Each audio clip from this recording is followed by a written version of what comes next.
All right, well, we let's just get right into it. I've got the stream rolling. Hello, everyone. I'm Daniel, DM of Odyssey, the Dragonlords. Joined by, actually, I'm gonna let you guys. Say your. Can I say your real first names? Is that a thing? I don't know. Do you know my real first name? Yeah, I know your first name. Yep, I'm good with that. Okay. I'm Daniel, the DM, joined by Davey, and then you could say your character name. I muted myself. Sorry, I'm playing Shade. We got Tim. Theo. We got Adam. Falben. And Craig. / Gray. Yeah, and I'm playing Magus, and I'm totally not nervous about dying. Love it. Okay, what did I have written down that I was going to say to start? Big recap, just watch the Odyssey Abridged episode that's out. I spent a lot of time on it. This week's should be a little better sound quality wise. It won't have the music chopping in and out with everybody's voices, but go watch that. It's a quick rundown of everything going on, and there's a lot of excellent roleplay that's not me talking, and I love that.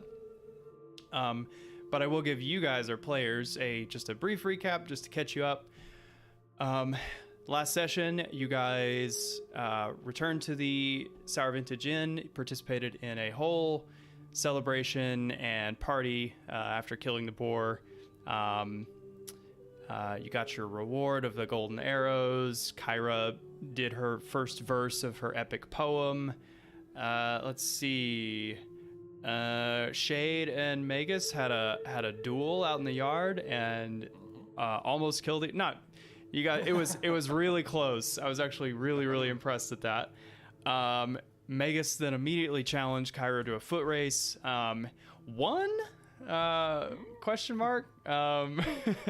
Let's see. Theo enhanced Shade's armor and his own musket. Let's see. You guys traveled to the Oracle's Temple, which took a couple days, which we checked afterward. It was 2 days, even though I narrated it as like a 15-minute stroll. Andy, that's just how it goes. Exactly. I did figure out the whole like leagues thing. Apparently, 3 leagues equals 1 mile, and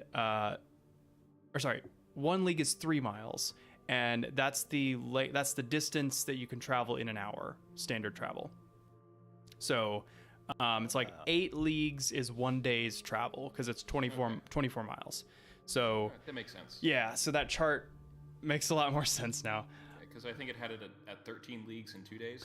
Yeah, so it's roughly like a day and a half. So you guys descended down into the earth where the temple is underground, and were attacked by some steam creatures. You guys killed them and then entered into the temple to find it occupied by soldiers of Sydon, who were basically holding the temple or the oracle's acolytes hostage and keeping them from running to her aid. Though a few had been killed apparently by a witch that was tormenting Versi downstairs. The temple priest named Proteus, Magus actually used a subtle message spell to speak to him in the back. He told you guys that he had some healing potions in his chamber and that you guys could have them since you were a little damaged. Everybody except Magus went down the hall to where the living quarters were, and as Falben was picking the lock to Proteus's room, the swords hanging on the rack at the end of the hall began to animate and began to spring forward to attack. And that's where we are now. So I've got the encounter queued up, so I'm going to switch us over to combat music, and then we'll get into it.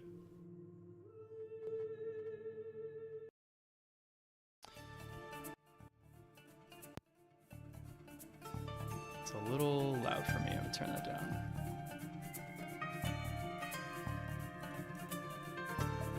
Come on. No, it's too quiet. Suddenly too quiet. Yeah, it takes a while for it to update. That's... Yeah. This is fine. I can hear it. I can talk over it. If you guys can't hear it, you'll hear it in the recording. Okay, so the encounter is up. I have rolled initiative for the swords. I just need Theo, Falben, and Shade to roll initiative. No, I'm not even there. Yes! Whoa. Nice initiative. Falben with the 23. Okay, this is gonna be interesting. Okay, so Falben, before I begin combat, let me just kind of set the stage here for you. You have your thieves' tools out. You are currently picking this lock. You rolled a 13 on your sleight of hand check before, which is okay. You're gonna pick the lock. It's just gonna take a little time. So I'm gonna give you a decision here. Your decision is use your action to finish picking the lock on this turn, or turn and fight. What do you do?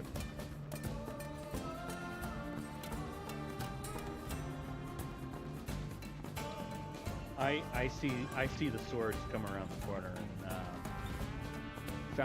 Falben's gonna act. He's the alert guy. He sees that it's happening, and he feels like he's gonna protect Theo because Theo's small. So I'm gonna attack. Okay, awesome. You can see, I believe you can see two flying swords at the end of the hall. So I think what I'm gonna do, I'm gonna run forward, and I'm gonna try to grapple sword number 1 and like use it to smack sword number 2 and just beat him to death with it. Okay. All right. So it's gonna be difficult terrain to move through Theo's space. So 15 feet. Yeah, you still have enough movement to get to the sword. Okay. We're going to do a contested roll. I will have you roll a strength check, and it's going to roll a acrobatics check against you. It'll just roll some flat dexterity. You rolled a 12. It rolled a 7. And it's got decent dexterity. You grab onto, I'm hoping, the hilt of this sword. Oh, that's the plan. That's the plan. Oh! So, you can, as you grab the hilt of the sword, the hilt is wet, and you can tell that there is like a thin sheath of water, kind of, that is swirling around the blade and the hilt of all of these swords. But you do have a hold on the blade. If you want to make an attack with it, I'm going to say it's going to be at disadvantage because you're fighting against it. But yeah, this is really weird, but I'm going to let you do it. Okay. These are long swords, so I believe you're proficient with long swords. Actually, rogues being proficient with long swords is like a holdover from older edition of D&D. So a longsword is, if you're using it two-handed, it's a 1d10 damage die.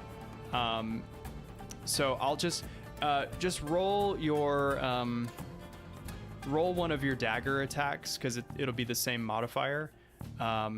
Sorry, no, it's a strength weapon. So if you want to just real quick add a longsword to your inventory, that will work too. Yep. This is weird. I love it. You definitely planned to do this, didn't you? Oh yeah. Okay, I'm a little lost. How do I add something? So if you hit Control Space, an index will come up. I'm already there. I just added it to your sheet. You're so fast.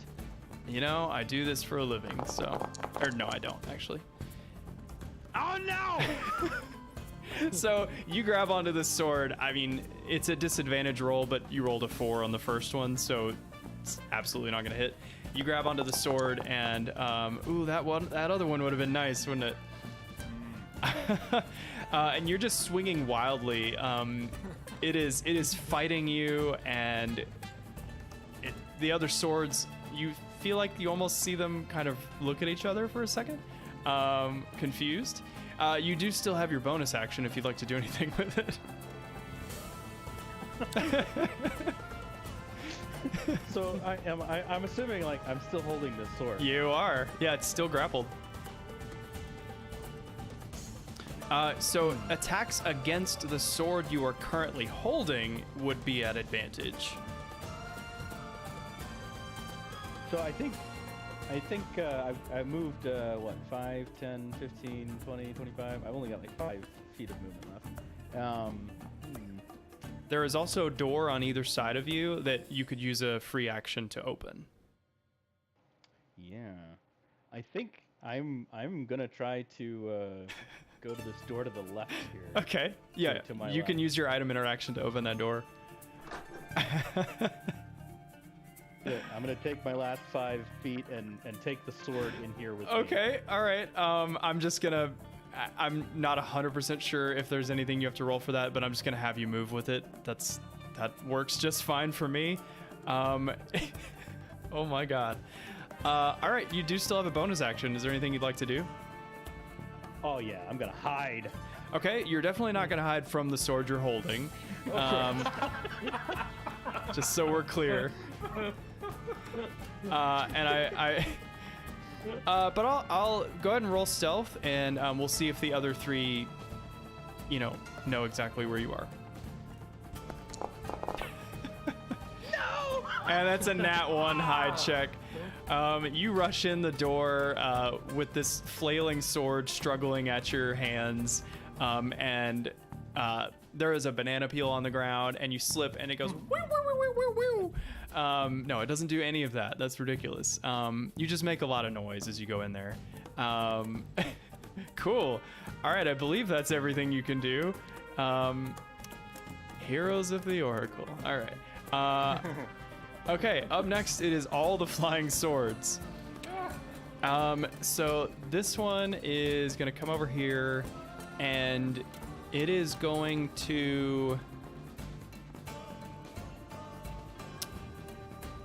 it's going to go up to Theo. Actually, it's going to go over Theo. It's going to fly over you towards Shade. And it's going to attack Shade. So Shade, you got a longsword attack incoming. It rolled a 19 to hit. That will hit.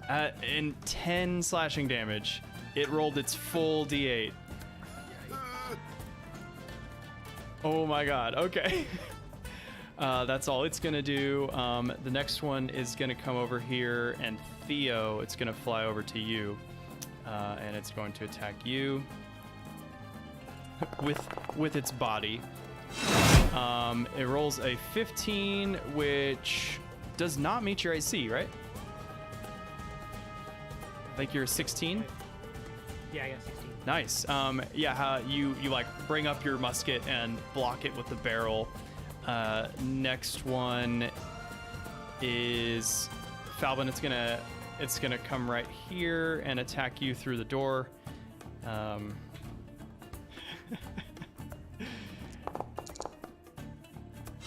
That's a 20 to hit for 6 slashing. Ouch. And the last flying sword that you are holding is going to attack you as well. Oh, this is wild.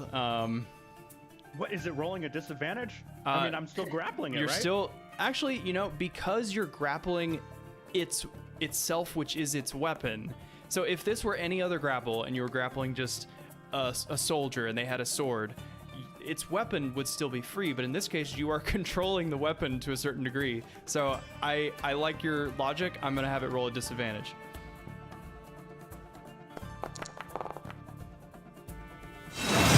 Let's see what we get. And that saves you. The first roll was an 18. It gets a 6. I just realized all my rolls are public right now. That's fine. Yeah, so you're able to control it and keep it from slashing at you. Theo, you're up. You have a sword behind you and a sword in front of you. You just heard the one behind you cut into shade. What do you do? So, since I have a musket and it's a ranged weapon, if I were to shoot something that were right next to Disadvantage. me... Disadvantage. So, if I shot something that was a space away... Yeah, like normally a creature would have partial cover, but given that these are swords and they're so small, I'm going to say there's no cover. So yeah, you could shoot either of these two that are further down the hall and it would not be a disadvantage. Okay. Shade's looking pretty ill over there.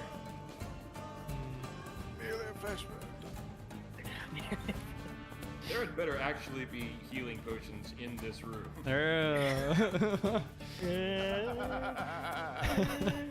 Wouldn't that be a dastardly dungeon master thing to do? I am going to use my bonus action to cast Hunter's Mark. Okay. On this one here. Oh, the second one. Okay. Yeah, so I'm not at disadvantage here. Is that a condition that I can add? I don't think so. And then you've got, how much health do you have, Shade? I have 8 hit points left. Yeah. You got second wind, right? Yeah, I do. So I can get something back. Okay.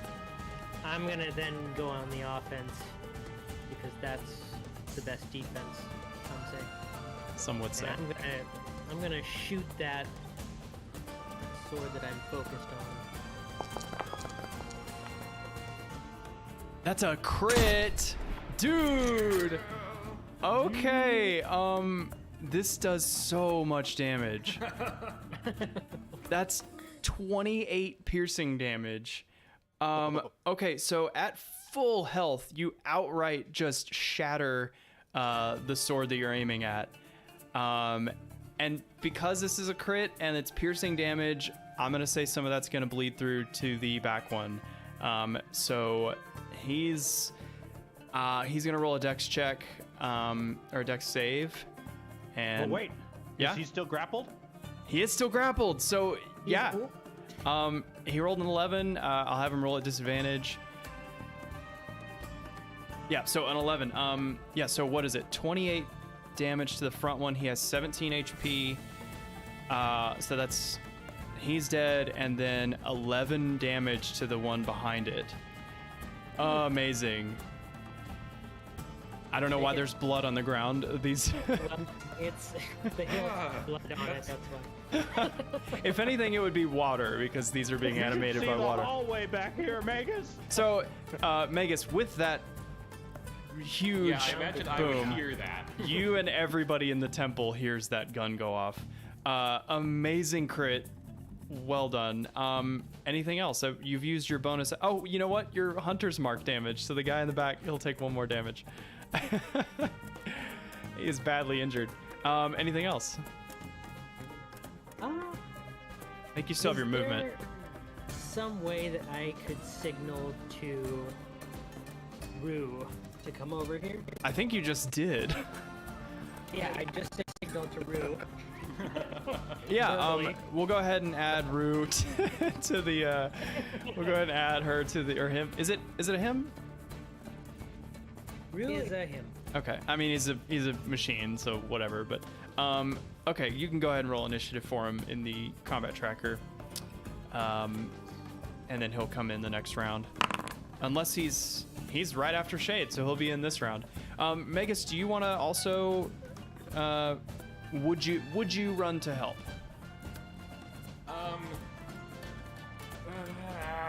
Yes, I would. Okay, I'll put you in the order. Feel free to roll initiative whenever. Okay.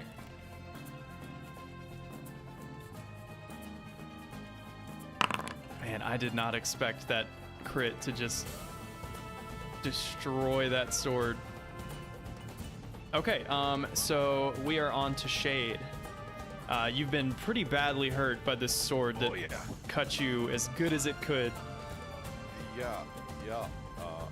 I'm gonna try and cut it back.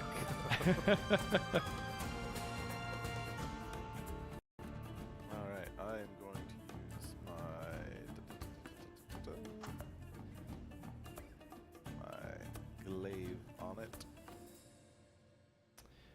I love D&D.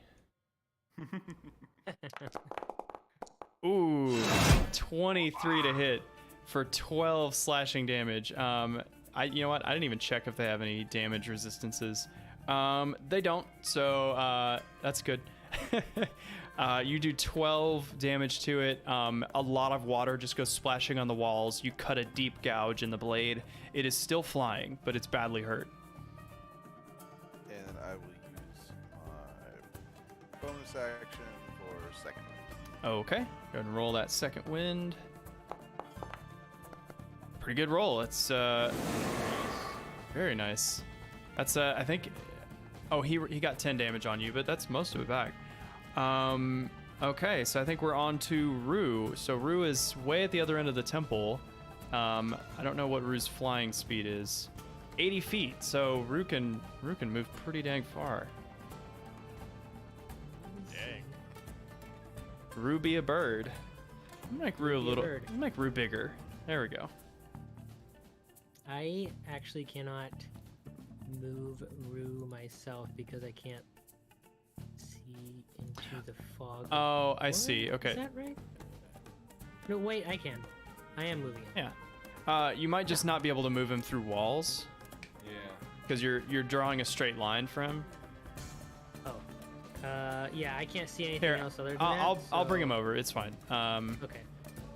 Let's see. I would have him Space. move over to where this gold medallion thing is Yep. at the end of the hall right there, yeah. Totally. And then I would have him attack using Pinion Storm against the one that's right in front of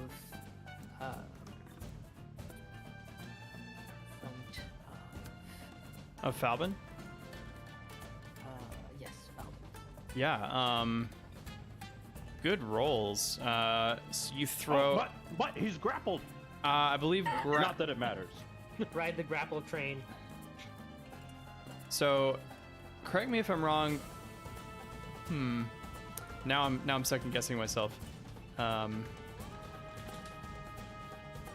You have advantage on attack rolls against the creature you are grappling.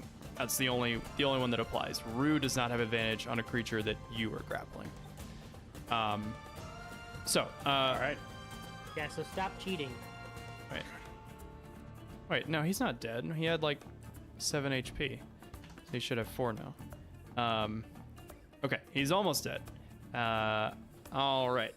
Next up, top of the order, Falben. You are still grappling with this sword. It is struggling to hold itself upright, but it is still fighting you. Yeah, so I'm gonna take my rebound dagger. I'm just gonna stab and slash it and scrape it. It's gonna be great. Cool. You'll have advantage on that attack.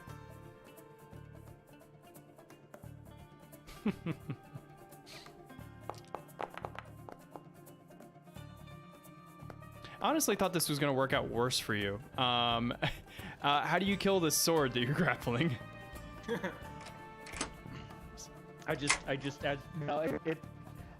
I'm a little confused about how these magical fake real swords work, but I'm gonna take my rebound dagger. I'm just gonna kind of stab it in the middle above the hilt and just scrape all the way out along the center of the blade. Yeah.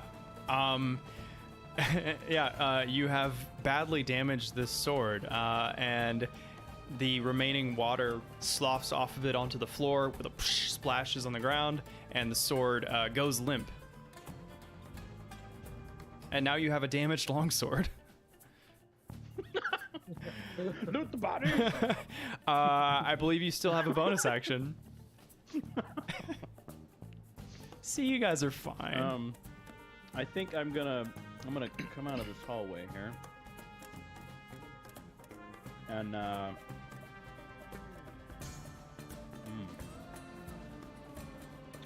I'm gonna. I don't know if there's anything I can really do here. I'm gonna just retcon and say I stayed in the room and I'm gonna hide. Okay, bonus action hide. Roll stealth.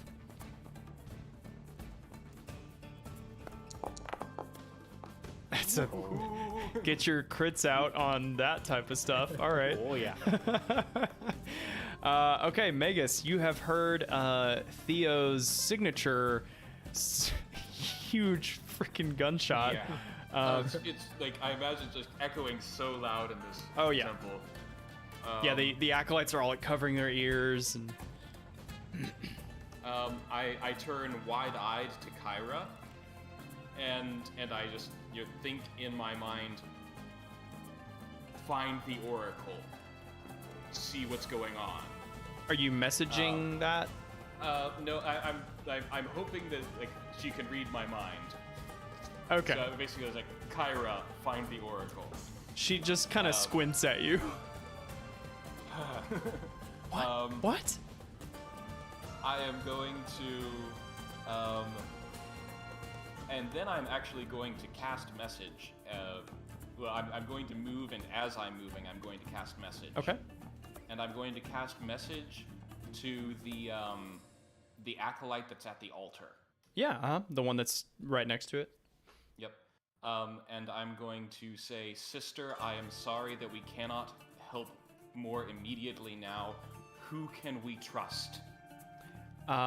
She says, trust Proteus. He is good man. He is a good man. Whew, that's hard. That's hard. because- Why? Well, my friends just went to where he said to go, and then there was a gunshot and battle, so... Right. There's a And I lot. think There's that's Yep. It's a lot of that's info. as far as I can move now. Okay. You see Rue. You do not see any combatants where you are. If you want to dash, you can. I already used my action to cast message. Oh, you did. Okay. Thank you for being honest. Okay. No, there's 2 flying swords left. This one is pretty damaged, but Shaded is going to try and get you again. That is a 15 to hit. I believe your AC is 17, correct? It is 17. Nice. Yeah, you block it with your glaive. You guys are just sending sparks. And the next one is going to attack Theo. Because you are being flanked, it's going to have advantage on this attack.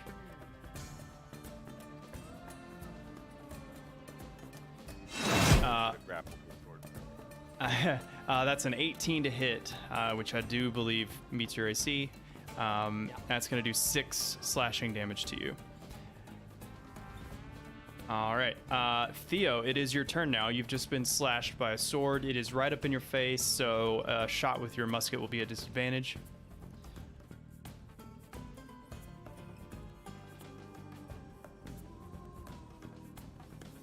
Let's see here. I am going to... If I move, they're going to shoot me. Or stab me. Advantage. I'm gonna... Hunter's mark the next one. Yeah. The one in front of me. Okay. And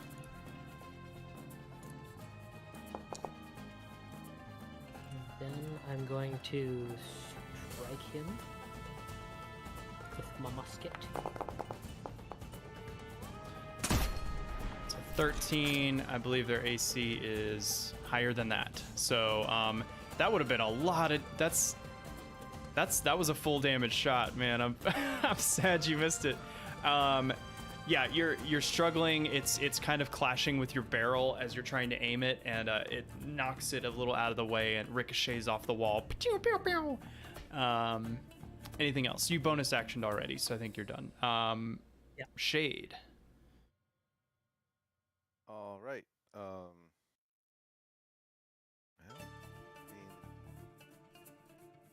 Shade's gonna try and get rid of this sword in front of him. He will try and glaive it again.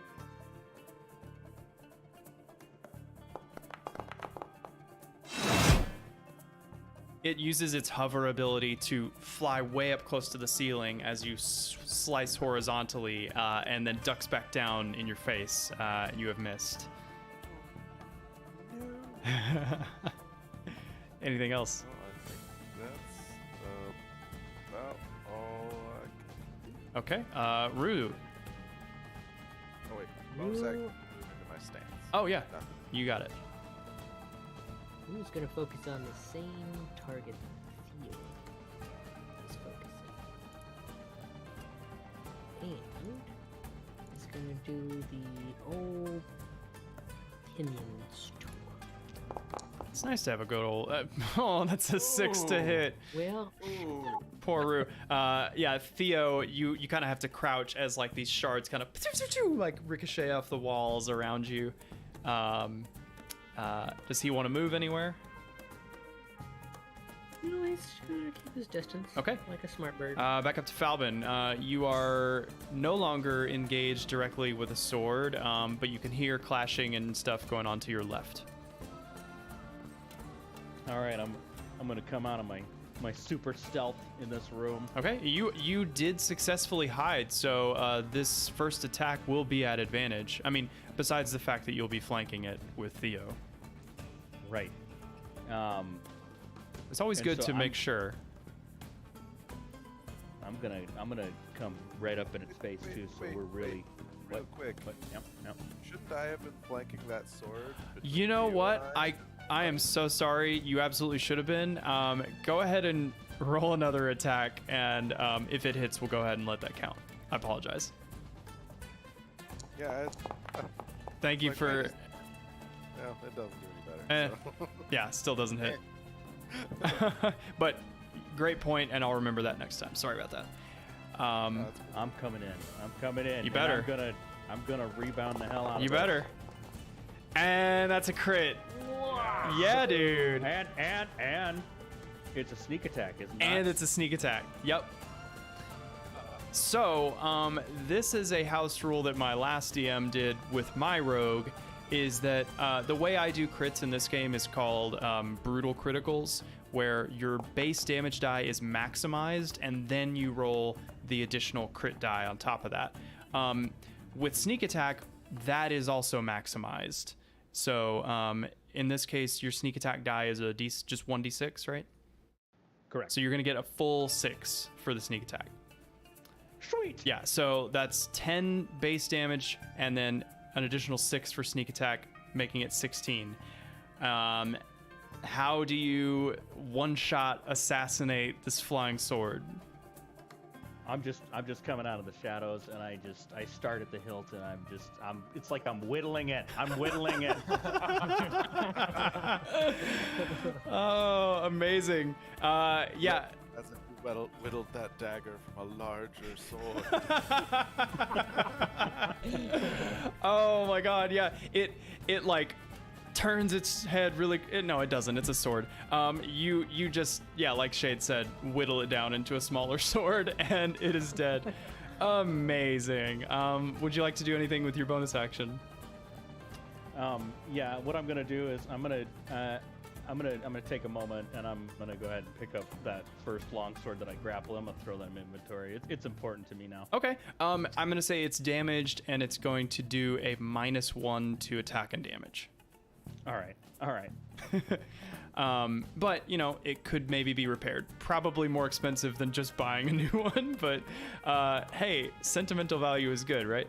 All right, Magus. Okay, I'm finally able to make it. Well, no, not yet. There we go. I can finally make it into the hallway. And this sword Oh. has like plus 5 AC from being covered by Falben and Theo.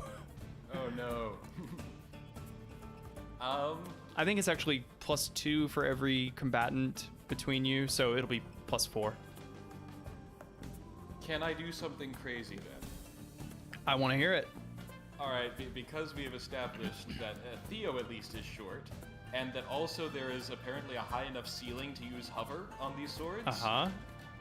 As I'm kind of running the corner, I want to like try and like run up the wall. You're gonna a like little bit. Titanfall the wall. Yeah. Yeah, dude. Okay. I'm proficient in acrobatics. I'm gonna do this. I would love you to roll an acrobatics check. This is good shit. I love it.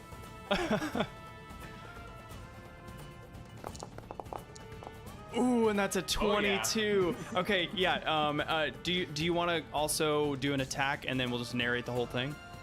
Yes, I'm doing a spell attack. Okay, go for it. So I'm doing a spell attack with firebolt. Nice. Sick as hell, dude. So is that rolling? I'll try again. Go ahead and do you see where it says attack? I don't know why. Yeah, I see. Okay. Yeah, it's weird that it did that. Oh. Okay. So this is Quick, use inspiration dice. You don't know what happened yet. New things. I don't know that inspiration dice can save me on this. if you I'll rule that if you want to use the traditional rule of inspiration being rolling one more time or like rolling at advantage, if you would like to substitute that instead of the flat bonus, that's fine. I would like to do that. Okay. So yes, I will use... That was going to be a really weird juxtaposition of like badass and non-badass. Yeah. I will use the inspiration to roll it again. Go ahead. Oh. There it is. Okay. That's better. Please go ahead and roll damage, and then I think you're gonna kill it. Okay, tell me how you do this. I come across the corner as I glance, like immediately glance that I don't have visual on whatever's going on, and so I add an extra burst of speed, start running up the wall, do like a mid flip, and like as I'm like horizontal in the air, I extend my arm, and from the tip of my finger, just a burst of fire shoots toward what I now have visibility on.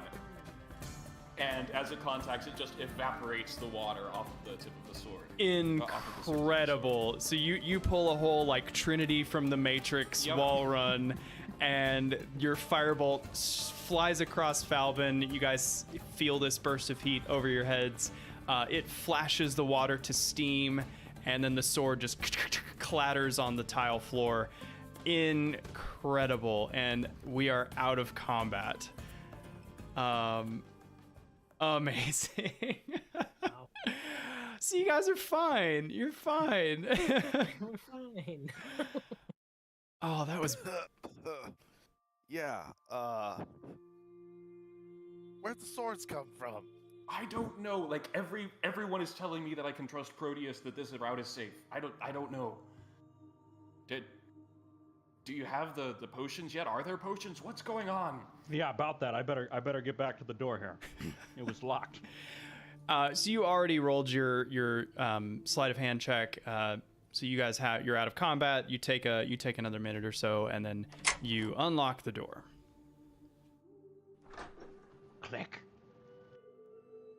Yeah, and as you move inside, underneath the lit torch, there is a chest, and I'm going to unhide the once again fully lootable loot chest that you guys have access to.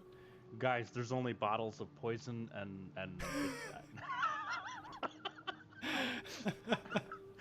they don't know. There's six potions, I think.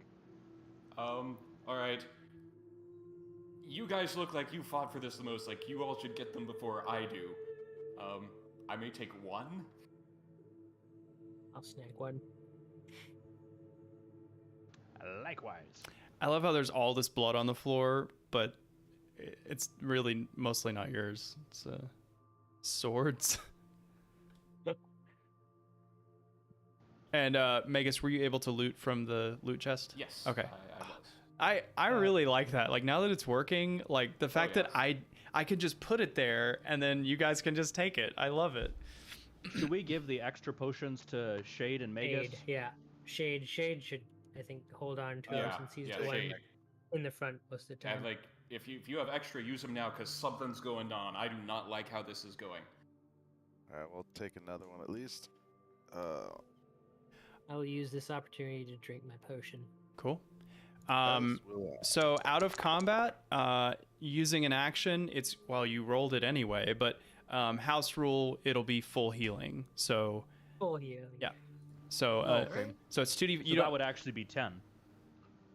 2d4 plus 2. Yeah, I don't know why it's not adding the 2 in the calculation. One was a crit. One was if any of the die are crits, then it. Oh, highlights yep, it rolled a 2 and a 4. Total is 8. So Shade, yeah, you guys both get 10 HP for taking your time and drinking the potions.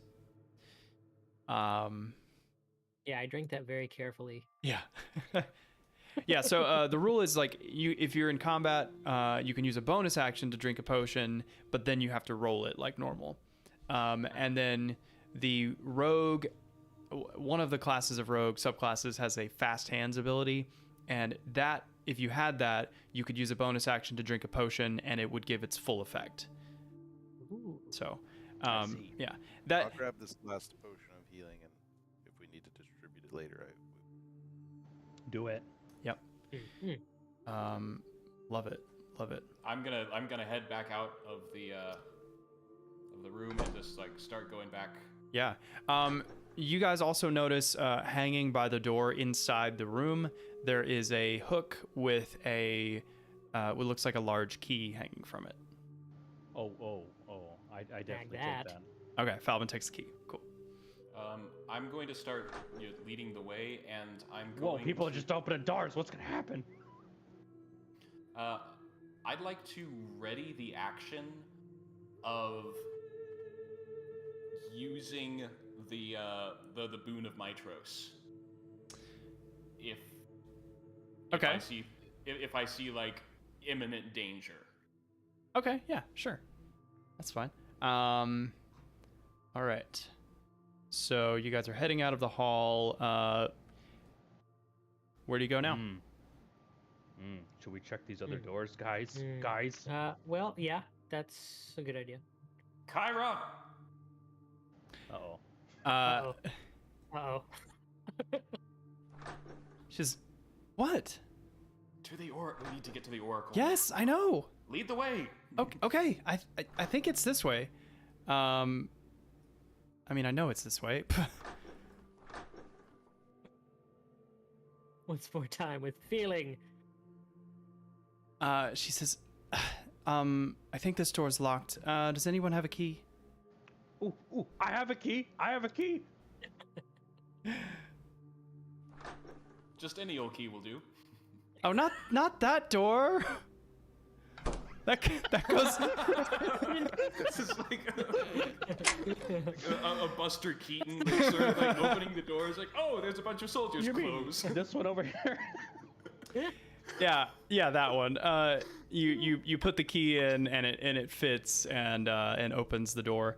There are a set of steps that go down about 20 feet, and then to the left, the stairs turn, and there is another strong oak door. Either myself or Falben should go first. I agree.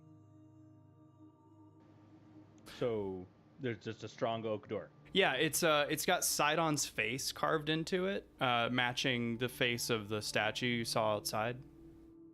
Is there a keyhole or a locking mechanism, or is it just there is call a out the like cat? there is a ring handle that's like one of those like you just kind of push to open. Well, I'm gonna try it. Okay. As you grab the ring handle, you can feel like an adhesive type effect, and your hand. One moment. Hey, can I move you 1 second? Your hand is stuck, and you can see the face of Sydon turn to look at you in the door. And then its mouth opens wide with bearing fangs, rows of sharp, razor-sharp teeth, and it goes to attack you. Everybody roll initiative. This is a mimic door. We're fighting a door? It's a mimic door. Oh wait, no, that's Oh wait, the wrong one. let me add the encounter. No active combat. Okay, it's added now. Rue would have been following us. I just forgot. to actually- Okay, yeah, I'll move him.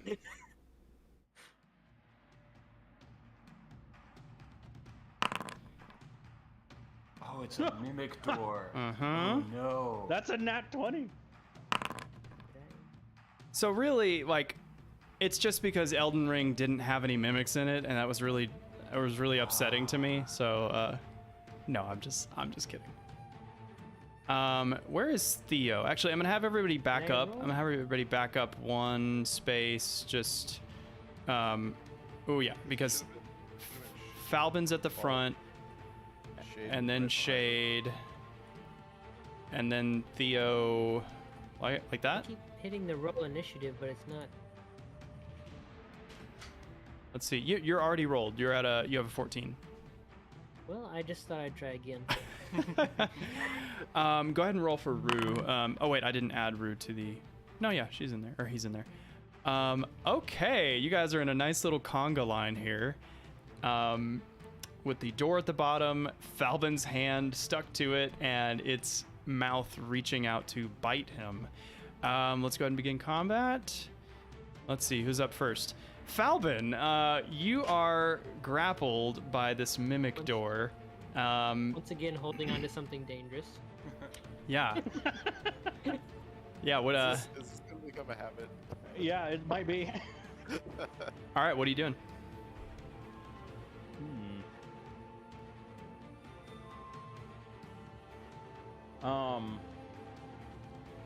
So, you know, this adhesive. Is there a check I can make to? Yeah, you can try to this? try to free your. Oh, to try to know more about it. Or try to free myself. Yeah, you can wasn't try sure to if you it's can a try to grapple or not. escape the grapple by using either an acrobatics check or a athletics check. I'll tell you, the DC is 13 to escape. You said. Athletics or Athletics. acrobatics? Oh, interesting. It's not in the hot menu. I guess I'll hop over my cart. Oh yeah, I think only the parent skills are in the hot menu.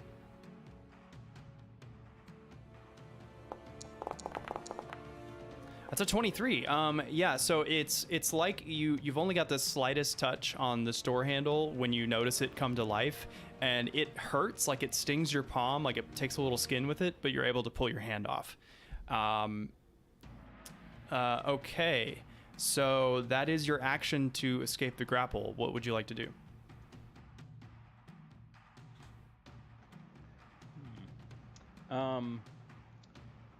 I am. You know what? I think. I think I could do this, but I'm not clear on it. Can I use my bonus action to lean forward and attack with my snake hair? Yeah, you could. Yeah, I mean, I'm pissed. Sure. Yeah.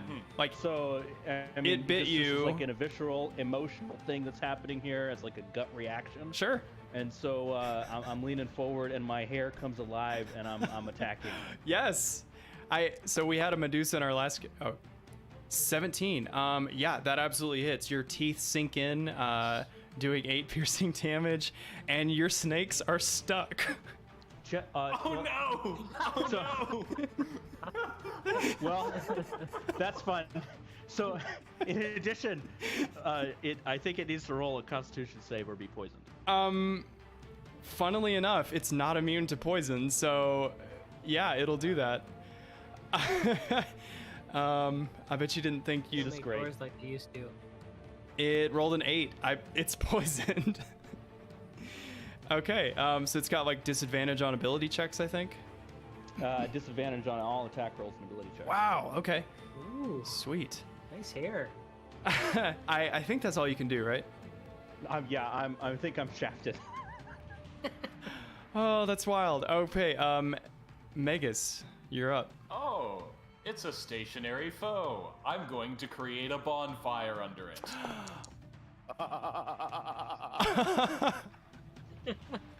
Okay.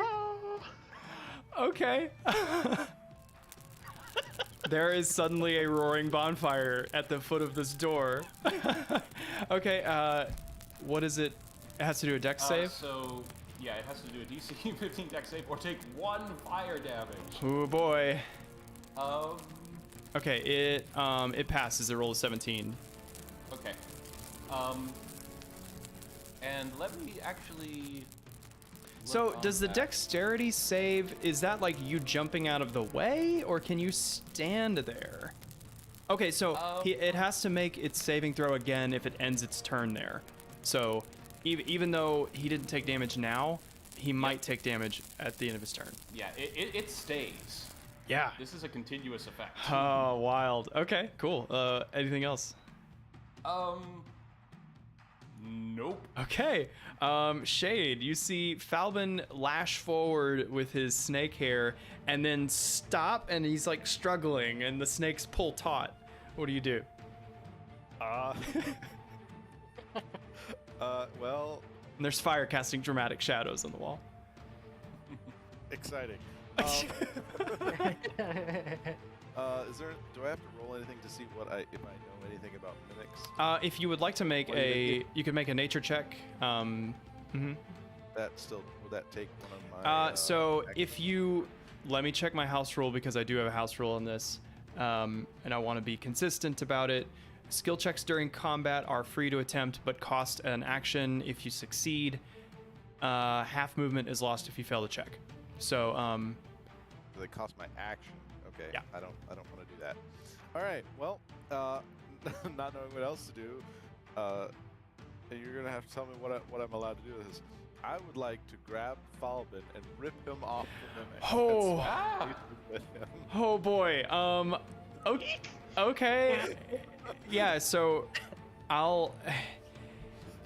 Okay. So I'll just give you a strength check DC. We'll say it's like a 15 to yank him free. I will say it's gonna damage him a little bit. Yeah. So Shade would just be like, "Sorry about this, Falben," and try. You just beat it with a 16. Falben, you are yanked free. I'm gonna have you take a D6 of slashing damage. That's 6 slashing damage. I'm so sorry. Ouch! As like little fangs are like yanked free, and your snakes turn to you and go like, "What the hell, man?" Well, also with that, I try to use my movement to swap places with him. Okay, yeah. We'll say it's like almost all of your movement, but yeah. That's fine. Oh, that's cool. That's really cool. And then no, I'll save it. Yeah. Oh, and that'll do it for me. Oh. I'll just Very. glare menacingly at the mimic. Yeah, you're staring face to face with this like horrific aberration distortion of the form of Sydon in a door, and it is its turn. It is going to bite you. Let's see. Is it gonna bite or is it gonna settle?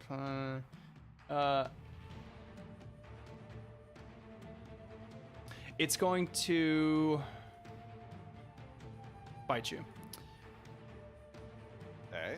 He rolls a 19. Sorry, equals 20, 24 to hit. Is that a disadvantage? No, that's only for ability checks, not attacks.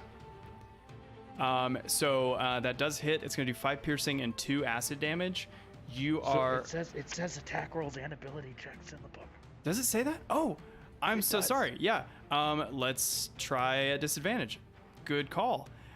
That's a 10. That's a 10. Yeah, thanks to the poison coursing through this mimic's veins, hinges, I don't know. It does not quite connect. Oh my god. Well played. You'd also be rolling disadvantage on the dex saves for the bonfire. Yeah, it's gonna roll that next. Oh wow, that was clutch doing that poison. Okay, No kidding. so dex save at disadvantage. Let's see what he gets. And thanks to the disadvantage, he rolls a 9. So he's gonna take what, 1 fire damage? 1d8, which is Oh. a 4. Okay, awesome. That's the most damage it's taken yet. Okay, love it. Who's up next? Theo. So I'm gonna do my usual 1-2. Okay. Do my hunter's mark on this fella. Okay. Hunter's mark is gonna be fine as far as targeting, but if you're gonna shoot him, he's gonna have +4 cover. Well, that won't change anything. I'm a sniper. How do I? Does the fact that these are downstairs affect the cover? It's basically a straight line down the stairs. Okay. Yeah, like there's headspace, but you guys are in a line. Okay, so you're. I'm gonna snipe this guy. I have confidence. Ooh, yeah. 21 to hit. 10 piercing plus an additional 3 hunter's mark. Nice hit. 13 damage. He's injured. Anything else? I think I'm good where I'm at. Okay, Rue. Rue is gonna do a little. If he does pinion storm, That's gonna be a go through +8. 4 It's gonna be 8 additional AC. Ooh. Rolling that Okay, 20 let and me- it's fine. what is this piercing? Piercing screech. Yeah. I know what it is, and it's what one of my. I shouldn't say this because he might watch it, but I don't think he used it the entire campaign. Maybe once. I don't remember. Hespera, if you're out there, and you used it all the time, I apologize. I'm gonna try to use this piercing screech. Is he gonna also have that same benefit to? He's Having still people in the way? no. Well, tell me what this does, and if it's like a save type effect. Okay, how do I share it in the?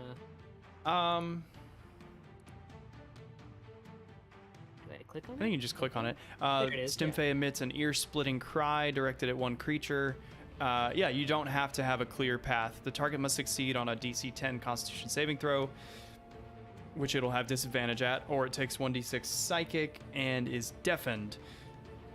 Okay. I'm gonna do that. Yeah, so he needs to make a con save at disadvantage, which I just found out. If you hold control while you click the attack, it'll do disadvantage, and if you hold shift, it'll do advantage. Whoa. So it fails, even though it's only a DC 10, thanks to the poison. The door. Go ahead and roll that 1d6 for damage. A deaf door. Right. Well, A deaf poison. deaf. door. 5 Boom. poison or psychic damage. Psychic. Oh my god. Okay. It's insane in the membrane. This What is- other status effect can we throw on the door? This is wild. I feel like every game I ever play in, there's never any status effects happening, and you guys are just using it constantly. I love it. We're gonna When you see it paralyze the break. door. Oh We're boy. just in such a panic mode. We're like, throw everything at it. This is not going at all the way I expected, and I love it. Okay, that's Rue. Back to Falben. You've been yanked free from the door. Your hair stings, but Shade has placed you behind him. What do you do? I'm gonna give it a rebound dagger. Right in the Okay, face. so he's got a +2 to AC, but shouldn't be too much of an issue for you. And I'm gonna. Yep. I'll Okay, do it. yeah, that hits for 9 damage. I do not believe you have sneak attack. I sneak attack because there's somebody within 5 feet. Right? You are right. You are so right. I'm sorry. Go ahead and roll that sneak attack. And you thought you were gonna have a trouble. Take it. Oh, Take and it. it's a 6. Oh, My nice. dude, 15 damage. You thought you were gonna have a trouble being a rogue. Come on. Yeah. So you throw it over Shade's shoulder. It embeds in like one of Sydon's eyes in the door. Oh yeah. How does your rebound dagger return to you as a bonus action, or does it just happen? It just happens. It goes to mist and it comes back in my hand. Okay. It does that. I was gonna say if it physically returns on its same path, it would have been stuck. But in this case, it turns to mist, so it comes back to you. Look at that. Look at that. Nice. You guys are just wonderful. gaming the system. Anything Oh, yeah. else? Yeah, I'm pissed. So I'm gonna be throwing another dagger here. Okay, yeah. A little offhand dagger attack. I love this. And it's a 22 to hit. Easy. Wow. Easy. You only get sneak attack once a turn, so it's just gonna be 7. But he is on death's door, as it were. Oh Okay. boy, I had to do it. Okay, Magus, you see this door is just like, it's going, huh? What? I can't. No, no, it's not feeling good. You can see it starting to shudder from its polymorphed form. It's like having a hard time keeping its shape. I think it would be a little bit gamey to dismiss Bonfire and then just create it again. Because I've been looking at the spell and it doesn't say dismiss with an action. Yeah, I think it's But just I a think that's- concentration spell, so you can. But I think that's typically how they go. No, it's concentration. You can stop concentrating on whenever you want.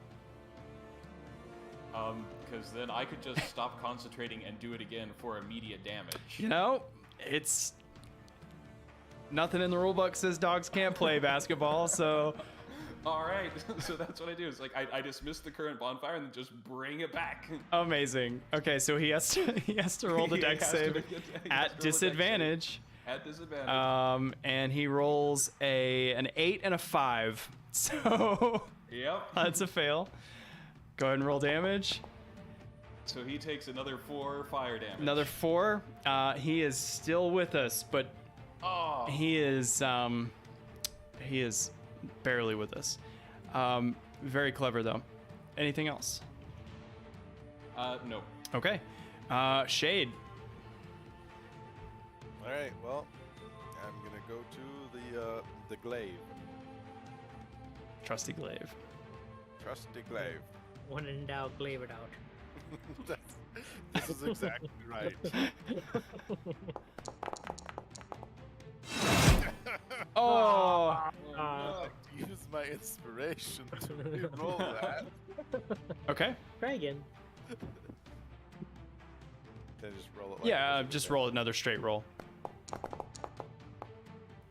There it There we is. See, inspiration is great, right? How do you finish off this mimic door in the with the face of Sydon on it? Well, seeing it like like I guess searing and shuddering. Shade is gonna just wind up with like a big overhand swing and just cut it in half. Oh! Middle.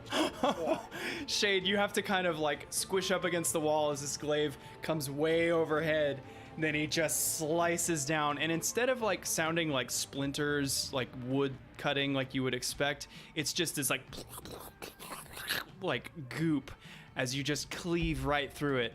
Sidon's face bisected, its tongue split like a snake's, and it falls to either side of the room, and then just turns into goo on the floor. And we are out of combat. Holy shit, that was awesome. That was awesome. I guess he couldn't hang in there. I really thought you were gonna say he was on death's door. Death's Door! The rare double pun! You know, I'm just gonna edit it so that I do say that. But those of you watching this live, you'll know I didn't. Oh, very good. I picked the right people to play this. Okay, cool. You guys came away from that pretty unscathed. So can I be open with you about this? The mimic, I gave it a swallow ability. So Oh no. if it was able to bite you, it was going to swallow you and start digesting you. Oh man. And Shade, since before the killing blow, you actually never hit it, so your blade would have been stuck. You would have had to use a different weapon. I kind of assume that. Yeah, yeah. And like Falben, the only reason that you got your dagger back is because it has its mystical mist return thing. Oh my god, that was really cool. Oh man. Yeah, that would have gone a lot harder for us. Uh-huh. Yeah, I thought that was going to be maybe one of you goes down or something, but hey, you know, I don't plan these things. For that combat though, I gotta say MVP Falben with the poison. Yes! That was pretty. That was Yes. sick. Even though you got your hair ripped off by Shade. Yeah, the snakes are still a little upset about that. You got some split ends. Yeah, Aw. that hurts. No, that was actually really did kind of turn the tide. You know, he was making so many saves the whole time, and that just kept him from succeeding. So, Disadvantage on everything. Really. uh-huh. Even the attack rolls. I don't know why I thought it was just skill Shade checks. without- Oh, He's a little overpowered. Magic. okay. Here, man. Yeah, anyway, Shade, you have a slight recollection of this stairway, and in your mental picture of this stairway, you don't remember a door being here. So, it's coming to you now, but I this don't think we're supposed to be here, guys. What do you mean? I mean, have you been here before? I don't know.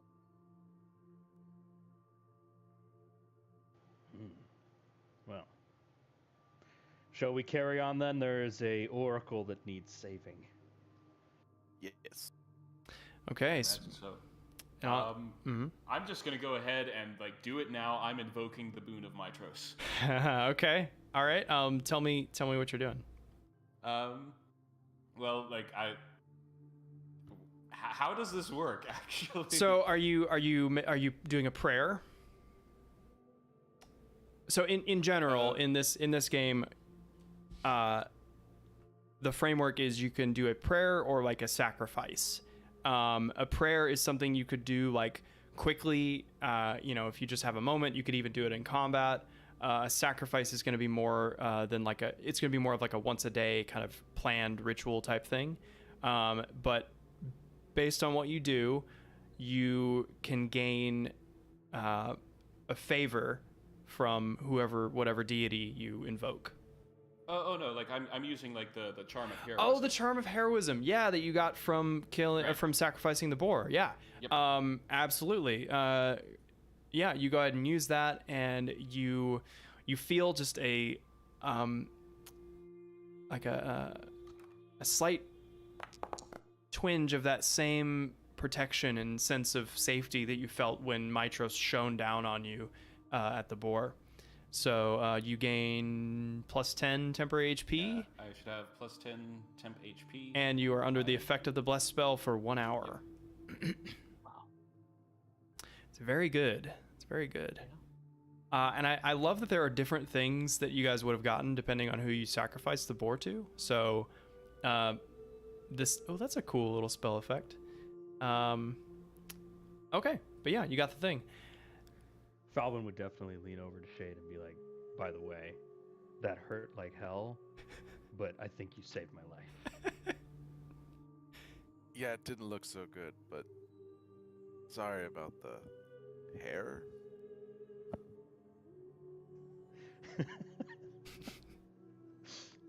The hair kind of just nods and I pull my hood back up. The hair. I love that you're kind of establishing that the hair is like sentient, which I guess they're snakes. I don't really know that enough about Medusas to know if the snakes are part of your own consciousness or if they're their own thing. I'm kind of thinking like, what is her name? Like Celia from Monsters Inc., the girl that Mike Wazowski dates. Yeah. And she has the snake hair and she talks to them and stuff. Yep, there's definitely a strong culture in Medusa where they will potentially have friends as their snakes and like talk to them. I mean, you gotta have some friends, right? It gets lonely. Yeah, you have new friends now. Aww. Actually, I don't know. Are you guys friends? Seems like We'll it. see. We'll see how many more times people get ripped off doors. Yeah. And with that, Falben kind of looks at Shade and says, "Your turn." Oh. to go first. So Shade'll start leading the way. Okay. You start heading down the stairs. I'm gonna move you to the next map. Actually, let me just really quickly confirm the order you guys are in. Shade first, with Falben, and then Magus, and I think it was or Theo. oh, sorry, then Theo, and then Magus, And then Rue, and Kyra. Okay, let me bring you guys over to the Grotto of the Oracle. in the grotto. In the grotto. Okay, so you reach the bottom of the steps, and the carved steps kind of shift into more like raw natural stone steps as they empty out into this rocky grotto. Liquid blue light shimmers and refracts along the slick walls. The room is lit up by torches, and you see kind of a large sort of bonfire down south of you. And it's filled with the vaporous mist of steaming hot springs. You can hear water cascading into an underground river, and this is Percy's hangout. I'm like, yeah, edge of tension, glancing about for threats. Okay. In this room, you guys don't see anything moving. The room is pretty well lit. There's a couple passages that lead out of this main room, and the light doesn't penetrate all that far into it, but where you can see, there's nothing moving. At the center. Oh, go ahead. Let's say this left side, is that like It's the edge of the map. It's yeah, that's kind of what I yeah. It's like in a video game where there's like a little barrier of like scrap metal that you could easily hop over, but you just for some reason can't. yeah, it's just a couple rocks and stalactites. You're just like running in place against it. So the cave then proceeds back in this direction. It does, yeah. It seems like the light kind of starts to fade into shadow in that corridor. At the center of this underground river, there is kind of a raised rocky area with steps that lead over to it, and there are luxurious rugs and candles and incense burners kind of set around. This seems very much like a place that a water nymph oracle would hang out. I'm going to turn to Shade and I'm going to say, I think I should maybe try to scout this in about as sneaky a way as we can. Be a good idea. Sounds good to me. So I'm gonna try to sneak along this edge over here and try to go deeper into the cave. Okay, cool. Yeah. You're sneaking along. You get about there. And with your passive perception, you hear kind of a rustling, flapping sound as the rug at the center of the room is crawling along the ground to you. Roll initiative.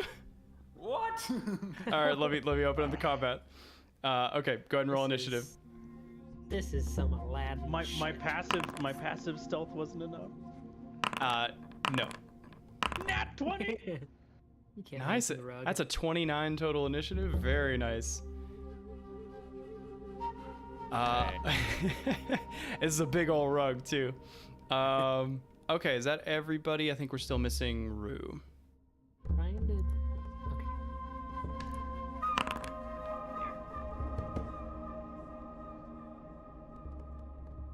Okay, I think we're all ready.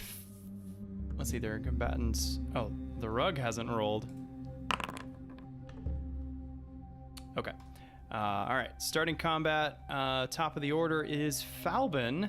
This rug is just slippity sliding across the ground over to you. Its tassels kind of like pulling it along the ground. What do you do? Well, I don't like this. I just dealt with this. I don't want to deal with it again. So I'm going to use my cunning action as my bonus, and I'm going to disengage and run back to be behind Shade if I can. Okay. Absolutely. You disengage without provoking an opportunity attack. Game is paused. Oh, sorry. Go ahead.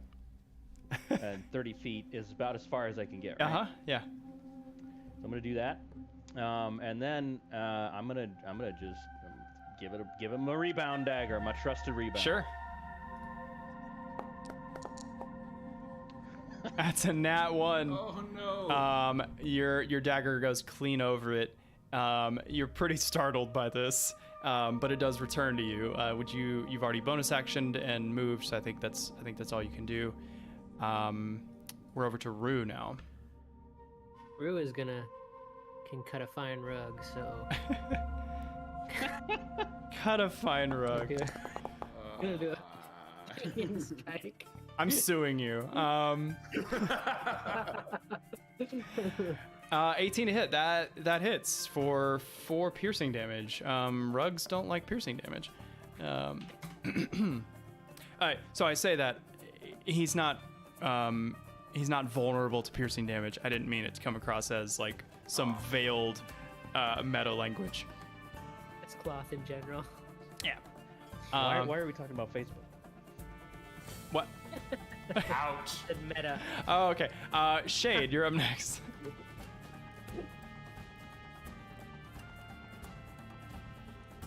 Jade is going to move past Falben. And then I believe I should be within reach of it, even though it's saying that's 20 feet away. I assume that's counting for difficulty range. There are. He's 2 squares away, so it's 10 feet. Yeah, it is counting for difficult terrain. I assume. All right. Well, with that, I'm going to attack it. No wasting around figuring this out. Let's just glaive it. That hits. Yeah. You cut a few tassels off with 7 slashing damage. Anything else? Nope. That should do it. Okay. Or, no, I will move into my stance just in case. Sure. Magus. I'm gonna firebolt it. Okay.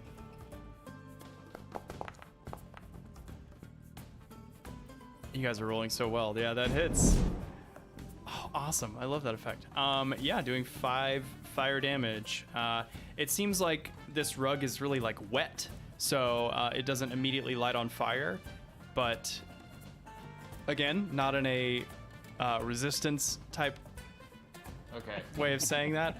I'm just flavoring it as this rug is soggy.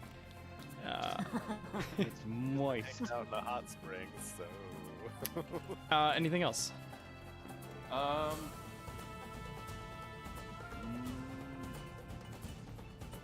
Yeah, I will go ahead and move up just a little bit. Okay. It's the rug's turn. So, Shade, it is going to move up to you and attempt to smother you. Come on. That's a nat 1. I cannot harm you guys.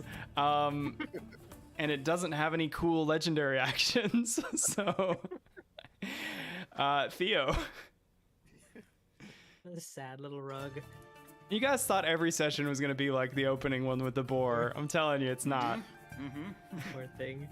I'm having a good time. Oh, yeah, no. I just mean like this. sometimes you guys are going to have times where you're just kicking the shit out of everything. So, I'm gonna mark this bad boy, and then I'm gonna shoot him.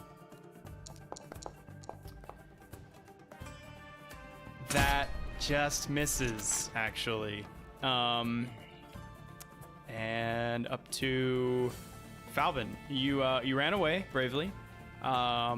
Shade has come to help. What would you like to do? I'm gonna go back to my tried and true, the rebound dagger.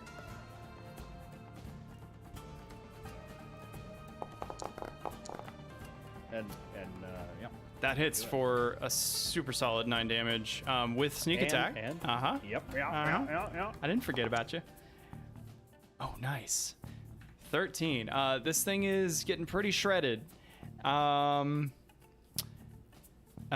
action, anything? Yeah. I'm gonna hide. Okay. Shade is big. Shade is big. Yes. I'll say if you're trying to hide behind Shade since he's the same size, okay, even at disadvantage, that's pretty good. That's pretty good. Okay, Rue, you see this rug starting to flail as it's struggling here. Rue is gonna try to do a piercing screen on this. Okay. Is that something you can do like more than once Can I do a more than rest? once? I hold on. Yeah, you can do that as an action. Like And I'm gonna any turn. scream at it. That's awesome. Rue is gonna scream at it. Yeah. Okay, so con save from the rug. Is it? Do you have any flavor about like what it sounds like? Sounds like this high-pitched mechanical screeching. Ooh, I like that. Okay, so it fails its save, but you don't notice any effect on it. Rugs don't have ears, huh? Actually, no, it is deafened. It is. You guys keep deafening like inanimate objects, or like animated inanimate objects. But it does not take the psychic damage, basically. I see.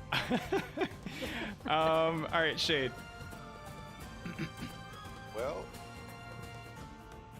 this thing that seems pretty threadbare and ragged. It does. So I will try to get off glaive.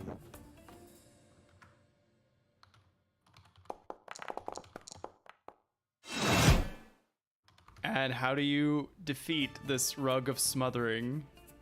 I like to think that I like stab it straight through the middle where it's kind of like reared up like that, Uh-huh. and then just like cut it out to one side and just kind of unravel. Oh, yeah, its tassels like hold what would be its innards if it was a person in front of it, and it kind of reels left and right dramatically, and then falls into the river and starts to float away. And we'll end combat, and that really ridiculous combat. Wow, Very dramatic rug. it did not get a single hit on Yay! you. No damage. No damage. Our fights are just getting better and better. Well, now that Theo fired his rifle, I think stealth is kind of out of the question Yeah, Probably wise. Yeah. for haste. and as you say that, you hear a piercing scream of a woman down to the east. And Shade would kind of start off at a bit of a jog, kind of trying to be cautious on what seems to be somewhat treacherous terrain. Kind of. I am being less cautious. Just trying to stay in the back. Especially now that there's a turn in the cave. Yep. Kind of like peek around before committing fully, just in case there's something waiting. And then. Totally. Yeah, there's a bit of an S bend up ahead, and then through an opening to the left, you hear terrified, hurried breathing and screaming and help! Help! Ah! Ah! And yeah, as you come around the corner, I'll tell you what you see. At the entrance, I just realized I'm going a lot. I'm kind of making that sound. Tasty air. I'm gonna try not to do that. Well, mostly because when I'm editing it later, I'm gonna drive myself insane. Oh my god, gotta cut out this again. Okay. At the entrance to this chamber, a gorgeous woman in golden raiment is stretched out above the underground river, held captive by tendrils of animated water, standing maybe 12 feet tall. In the chamber, in front of her, a hideous, slimy, blue-skinned woman cackles as she plunges a knife into a terrified acolyte, the one that was screaming. Stand aside or die, meddlers. Time to take the rebellious bitch back home to daddy. Everybody roll initiative. Oh, I am having none of this. Oh, hell no. Magus is angry. I keep saying roll initiative without having any counter up. Okay, you can roll initiative now. Yes, I love my initiative this time. Don't you get a +5 to initiative, right? From your Because of alert my feat? alert, yeah. Let's see, did it? There we go.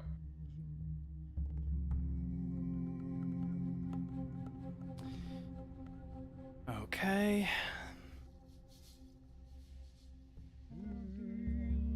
All right, who we got first? Falben, you're up first. You hear a shriek of pain, a cackle of laughter, and then a body fall to the floor, and then the dripping of blood. But you can't see this going on. What do you do? I'm gonna work my way into the room. Okay. Yeah. You can squeeze through shade. So that'll be. That's 10 feet of movement. Okay, so just. Well, okay, it would so 10 to 15. get over 'em 15. difficult. Yeah, exactly. It's difficult terrain. Okay. But you come face to face with this. Okay. There I am. You are face And to there it face. is. Her eyes wide but glassy and lifeless, like a doll's eyes, as they say. Yeah, I mean, this is definitely like the same sort of situation as the door because I was not expecting this when I worked around Shade, and again, hello. like, hello, and like it's just a reaction. My snake hair is gonna be going in again. Okay, love it. And I'm gonna use my inspiration die as well. Okay, So I think you're gonna I'm roll. I'm gonna add 5 to that. Okay, yeah. You hit. You do 7 piercing. Does she roll a save? She needs to roll Constitution save. Constitution save. A DC 12 or better. Okay. She rolled an 8. She's poisoned. Yes. Wow, amazing. Okay, anything else? I feel incredibly vulnerable Actually, right now. you know, you would get sneak attack here. Well, snake attack. Snake attack. Versi? Because Versi. Oh, really? Yeah. I did not think about I just. Does it count? Because Versi is restrained, correct? Good point. I'm just trying to help you get everything you can. Let me check your sneak attack description. If an enemy of the target, as long as they're not incapacitated, yeah. Oh, all right. Yeah, so that works. So 1 more damage, that might be it might matter. It might matter. We don't know. Skosh more. It might. I just realized I should have some combat music going. Okay. This is Very calming. So calming, too calming. This is very tight in here. It is. And there's not really a good place to hide here. Nope. I think gosh. I'm gonna use my cunning action here. And I'm gonna disengage and get out behind Shade. Okay, awesome. Yeah, I think you have just enough movement to do that. No problem. Next up is... Did I not begin combat? I'm so sorry. Yeah, I'm not seeing that. Wow, I didn't even roll initiative for the bad guy. Okay, so Falben, you went first. It is the water elemental's turn. I have so many things open on my screen. Okay. So, Shade, over the shoulder of the hag, you see a tentacle of water lash out at you. It does have a 10-foot reach. And let's see what it gets. It's a nat 1.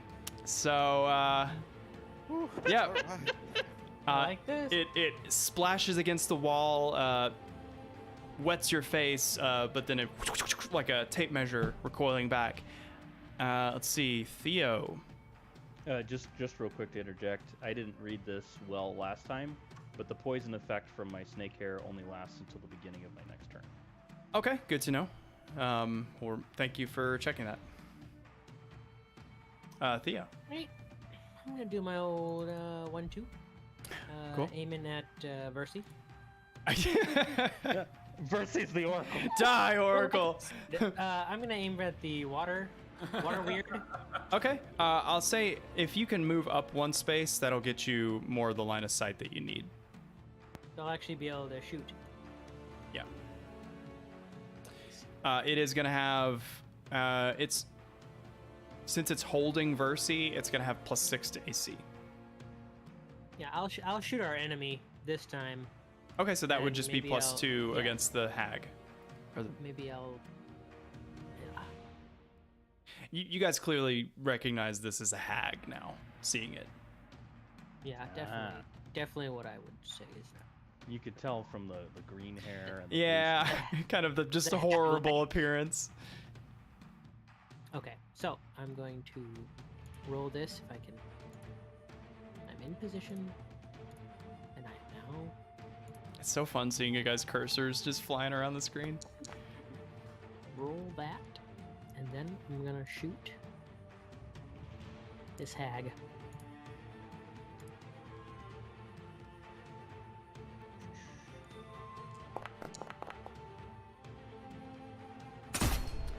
It's gonna be a miss. She deftly ducks out of the way. She can see the flint coming down, like the magical flint, and she dodges. Anything else? That's your bonus action too, so I guess not. Okay, Magus. Quick question. Yeah. Would prayer be an action, a bonus action, or a free action?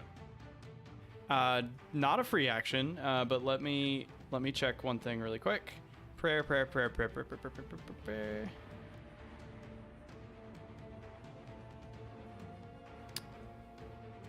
Actually, it says here a character can pray for a god's favor or protection, respectively, as a bonus action or a reaction. So you can pray for favor as a bonus action or protection as a reaction. Okay. Well, first I'm going to move in here and try and just get a lay of the land, because I can't really see much. Okay. Aha! That's the noise I made. Aha! Hi. So let's see. Cool. The acolyte who was just stabbed, is she still, in the room? Is she dying? She is on the ground at your feet. At my feet, so I'm standing over her? Basically, yeah. Excellent. Okay. I am going... Yes. Because barely injured and uninjured... Yeah. I am going to pray. And I am going to offer a prayer to Vallus. And I am going to say, Vallus, patron of wisdom, aid us now in the savior of the Oracle, in the name of wisdom and peace. And should I fall, I offer as tribute the knowledge that the reflection of a Medusa in silver carries no threat, that it may be used to alleviate the isolation of the cursed. Love it. Love it. Okay, so are you praying for the benefit of the acolyte on the ground, or for something for you? I am. Ooh. We can help the acolyte later. I am praying for aid in battle. Like I'm like. Okay, sure. Yeah. Let me see really quick. In the meantime, I'm going to prepare my action, which is to cast Burning Hands. Okay. Oh man. Oh man. Unless something really neat happens from Vallus's intervention.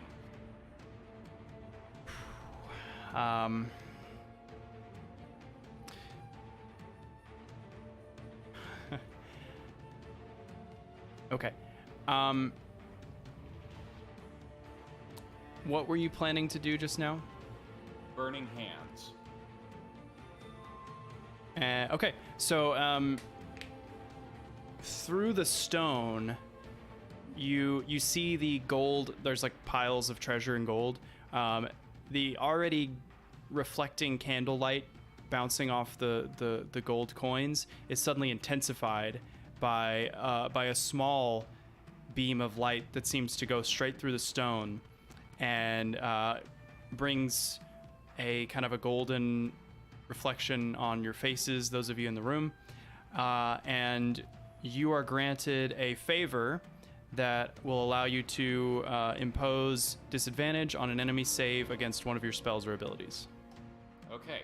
The hag already has disadvantage from poison, so I'm going to impose disadvantage on the water weird because I'm catching it in the cone too.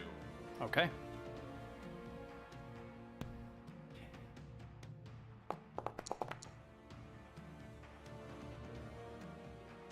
Dex save. Forgot to roll at a disadvantage. And then I am also going to use Empower spell to re-roll that one that I rolled on the dice. Because of the disadvantage, the water weird does fail the Dex save. That catches the hag as well, right? Yeah. Yeah. Do it. Okay. Hag and water weird. Let me roll for her too. For 15 points of damage. Ooh. And does that 15 already have the bless work in there, just to make sure? Oh, you are under. Sorry, that's only for attack rolls. For like if you're a targeted attack. Since this is a save attack, it doesn't apply. Okay, so the hag and the water weird both fail, and they're taking how much fire damage? 15. Okay. The hag is going to take the full brunt of that fire damage, and the water weird, being made of water, is going to take less. So it's going to take half, rounded up to 8. Cool. And then I'm just kind of gonna move up a bit. Okay. You're kind of like I know other people are gonna want to come in for the and fight people. Yeah. You're standing on treasure and stuff. Shade. All right. How much information can be conveyed between party members in combat? You can say, I think it's like 6 seconds of dialogue for free. Well, Shade would basically ask, kind of directing it, glancing between Falben and Magus. Which one? As in, which one do I focus on? The hag first. Yeah. Got it. And with that, he is swinging at the hag. You guys are so tactical. I love it. Actually, you know what? First, since I don't think the things are going to be moving a lot, I'm going to lead off with Daunting Roar. Yeah.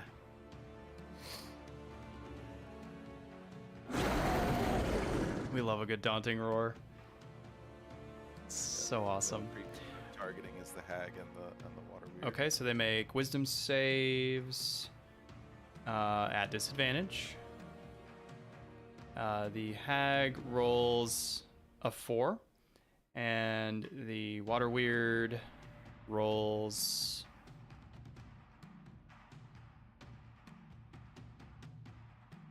a 12. They both fail. Cool. And then I glaive the hag. Cool. Yeah, they're both frightened. Let me add that condition. Not agree. Frightened. That's a 13 to hit. Not quite. Not quite gonna do it. But frightened is good. And that'll be it. Okay. Let's see. Up next we have the hag. Finally.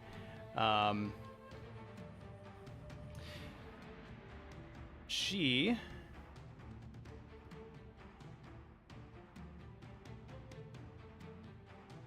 Wow. I completely forgot to use this for the whole first round. Can everybody please roll a wisdom saving throw? Oh no. Wisdom. It's kind of a... Look at you! A crit for Falben.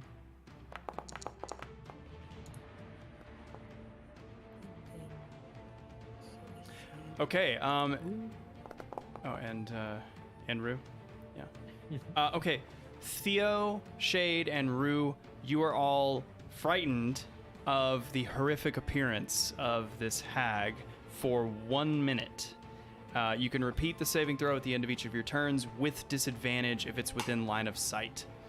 Okay. The rest of you pass and are now immune to the effect. So you don't have to re-roll it. Okay. Let's see.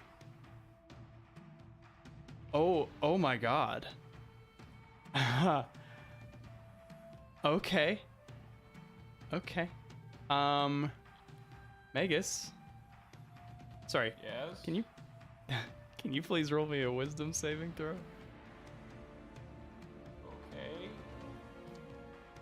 Okay. Wait, no, you're not frightened. I'm sorry. Correct. You're not frightened. Shade. Yeah. If I could get a wisdom saving throw from you. Absolutely not. Please.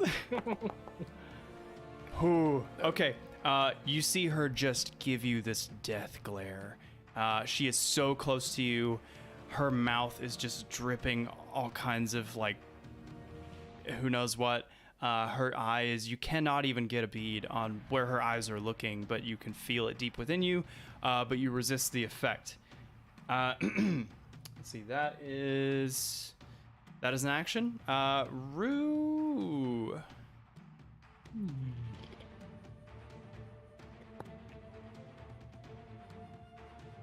Oh, I'm considered frightened, right? Yeah, you are. Well, that means I have disadvantage on that. You do. Oh, on the do you? Saving Oh, throw you on- do.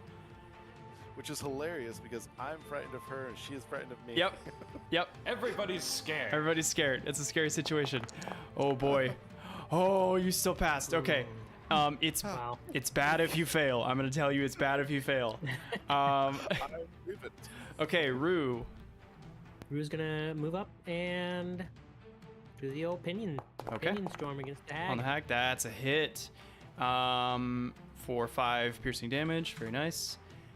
Falben.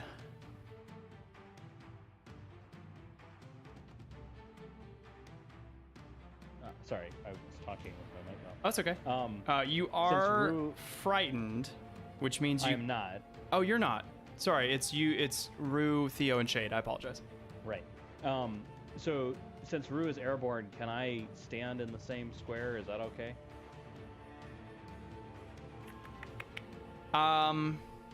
Since this is a tight, like, corridor, I'll let you do it, but your attack will be a disadvantage. Because he's kind of like hovering there, moving his wings quite a bit, and this is it's a very low ceiling in the tunnel.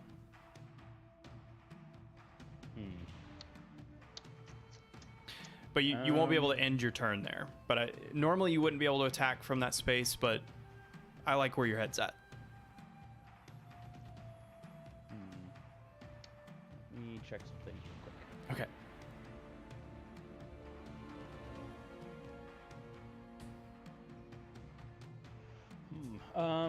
If I were, I guess, if I'm gonna attack through Rue and Shade, that's probably gonna be a DC 4, or is it a DC 2? 4.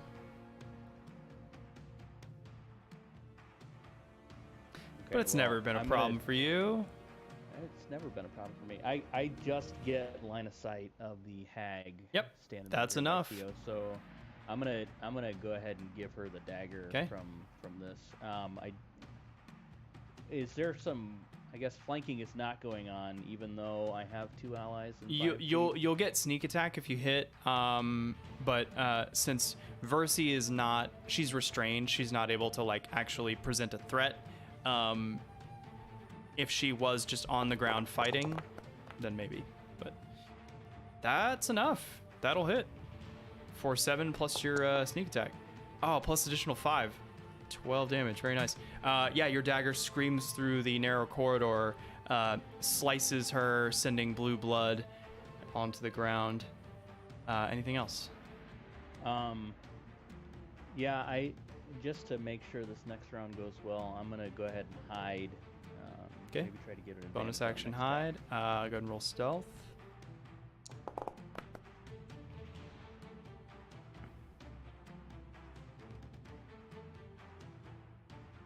Okay, yeah. All right. It is the Water Weird's turn. Let's see.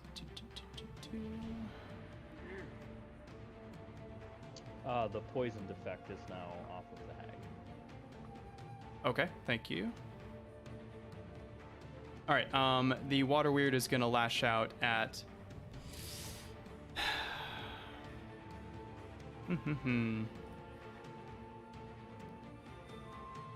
At Magus. Aw.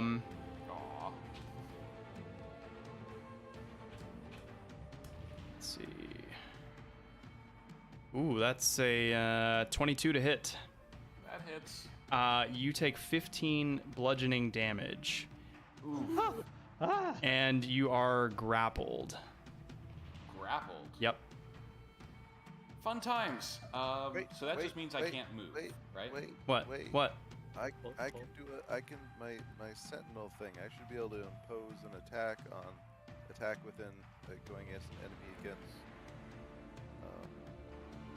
I Really? think that's old. Like Sentinel stops. There's Shield Master where you can impose a shield. Yeah, I'm not sure. Well, hold on. Yeah. Go ahead. Oh, it's when a creature within 5 feet of me makes an attack against a target other than you. Ah, Use your reaction. So it's too far away. Yep. Okay, so Magus, you take that 15 bludgeoning damage as this leash of water wraps around your waist and squeezes tight.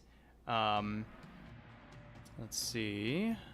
Thank goodness for the temp HP. Yeah, no kidding. Theo. I'm gonna shoot this hag.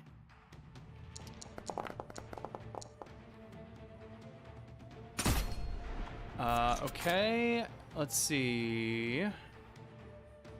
That just barely hits. Yeah. Since I'm also mhm. the mark that I have. You're still concentrating on. Is that Hold on, D4 or actually, what does your frightened condition do? You have disadvantage on the attack roll. Please roll that attack disadvantage.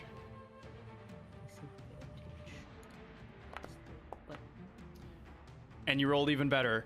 How do you kill the hag? You are shaking in your boots. I overcome my fear for just a moment as I sight down the scope and aim squarely between the eyes and exhale and squeeze the trigger, and I just know that this shot is perfect, and it just goes straight through the forehead of this individual and out the other side with an explosive effect, with just skull fragments going everywhere. Oh my God. And covering this water weir behind it, and now it's stained red with the brains of the hag. Yeah, the blood's more of a blue color, but yeah, as you said, that blood just paints the back of the room. Magus, you can feel the constriction around your waist start to loosen. The water weird starts to lose its coherence. And as the hag falls to the ground lifeless, a hole bored through her head, so does the water weird. And it dissipates into a puddle of blue and other blue on the ground. And everybody is dead, and we are out of combat. I think there's still time. I administer my healing potion to the acolyte on the ground. Okay, now that I am thinking about it, I'm going to have her roll, let's see, how many rounds did we do just now? I think it was only one. 2 rounds. 2 rounds. I'm going to have her roll 2 death saves. So normally NPCs, I wouldn't, but, you know, you're making a concerted effort to save her. Sorry, it's supposed to be a d20. I rolled a d10 on accident. First one's a 17. That's a success. Okay. The second one, another 17. Okay, so by the time you get to her, she's got two successes in the death save department. Are you gonna roll a medicine check? No, I'm using the healing potion. Oh, right. Yeah, absolutely. Yeah, you carefully pour the healing potion into her mouth, and I don't have an NPC token on this map, so she's just gonna be invisible. Please forgive me. She clutches her chest where the blade went in. She's, I'm alive. I'm alive. Thank you. Thank you. Your service is not done. Oh, I thought I could have maybe the day off. I've tried, whatever, yes. Can I? I'm trying to be poetic here, shush. Can I go home? No, I've been turned into a cow. Can I go home now? So I didn't personally, Daniel did not pick up on what you meant by that. I thought you were meaning like she had to help with some ritual or something. No. You have to clean the altar now. Okay, you just meant like your work here is not done. Okay. Yeah, your work of your life as an acolyte to the Oracle is not yet finished. Right. Okay. Love that. Amazing. I had written her off as dead in my head. So well done, you guys, on saving her life. That's awesome. And then I just kind of slump up against the wall. It's like, ow. Hey, Theo. You got any of that magic healing? Yeah, I got the magic in me.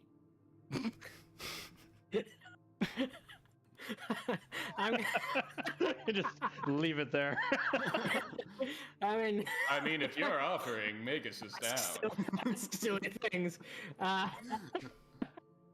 I'm gonna cast Cure Wounds. Magus, he's looking a little pallid. Roll this here.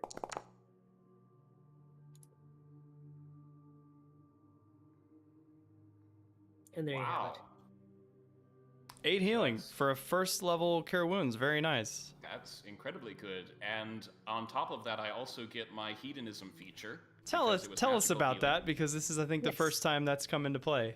Yes, I'm trying to look it up. Okay. When you regain hit points from a spell or ability, you may choose to add twice your wizard level to the number of hit points restored. Amazing. Whoa. So that's 4 extra hit points for you? Yeah. That's great. So I'm back up to full. Man. Nice. That's awesome. Okay, so but before I continue with what's going on, how are you guys feeling? You've just kind of had several really weird but violent encounters in a row. What are you guys thinking? I'm assuming I'm assuming that was the witch the soldiers were talking about?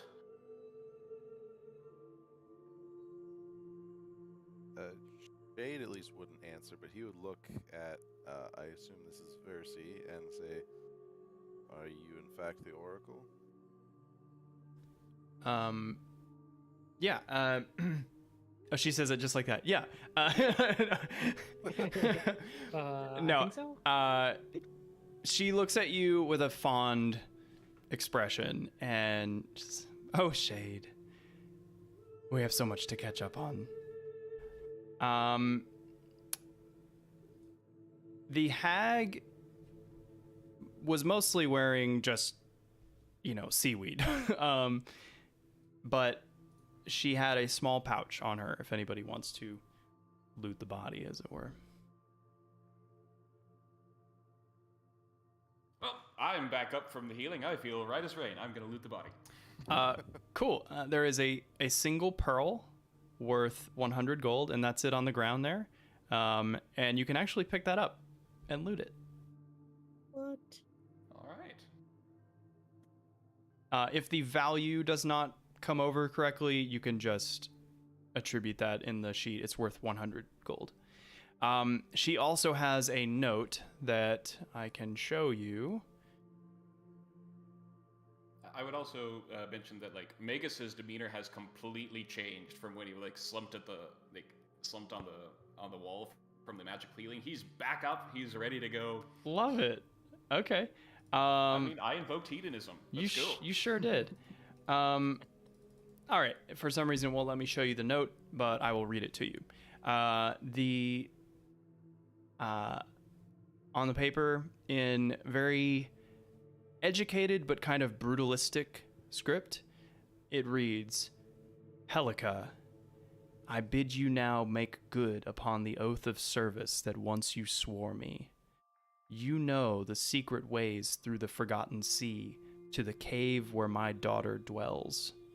Find her and bring her to Praxis unharmed, and I will release you from your oath. And then there's a signature at the bottom, says, Sydon, Lord of all.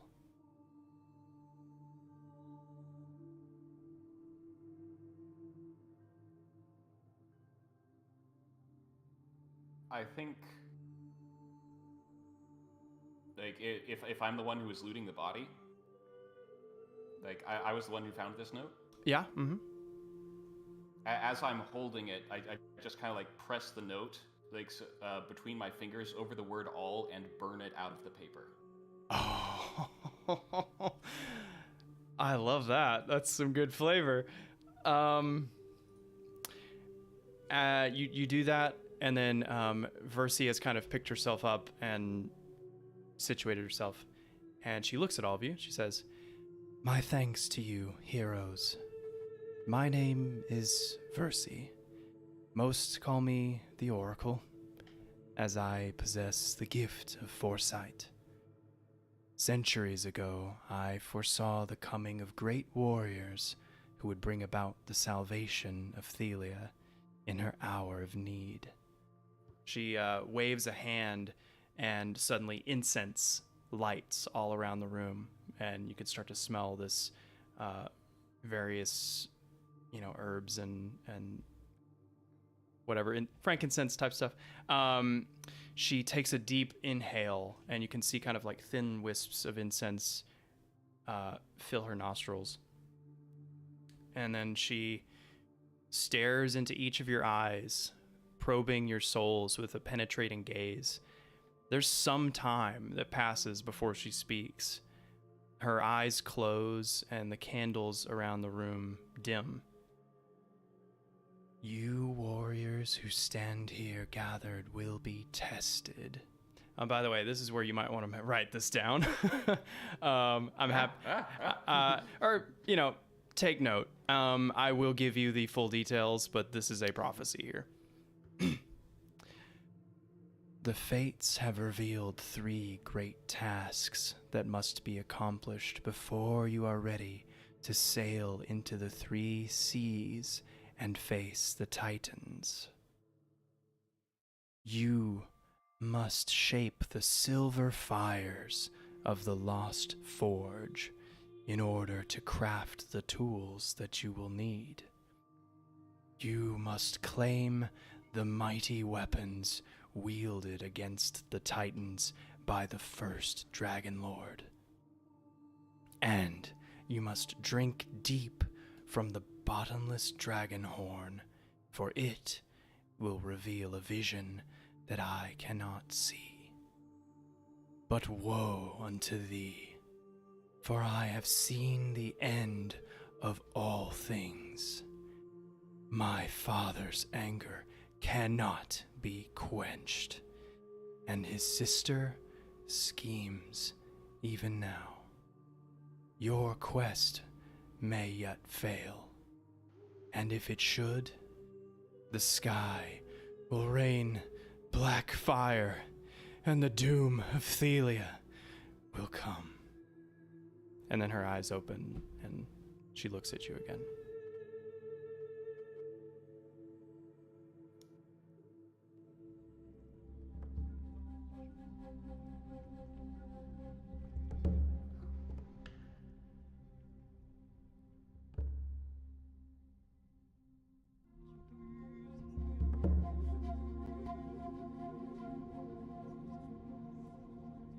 Well, sounds like we got our work cut out for us. Indeed. I was wondering what was going to break the silence, and I just said, well. Oh, Theo. Oh, we love a Theo. Jade would kind of cock his head and look at her and just say, is there an order to these tasks that we must do? Are they order you said, or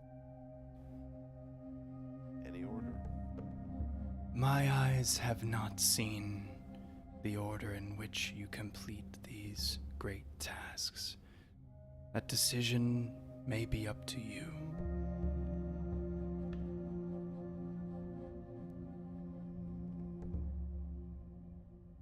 Jade looks around to the rest of the party. Do any of you know what those things are?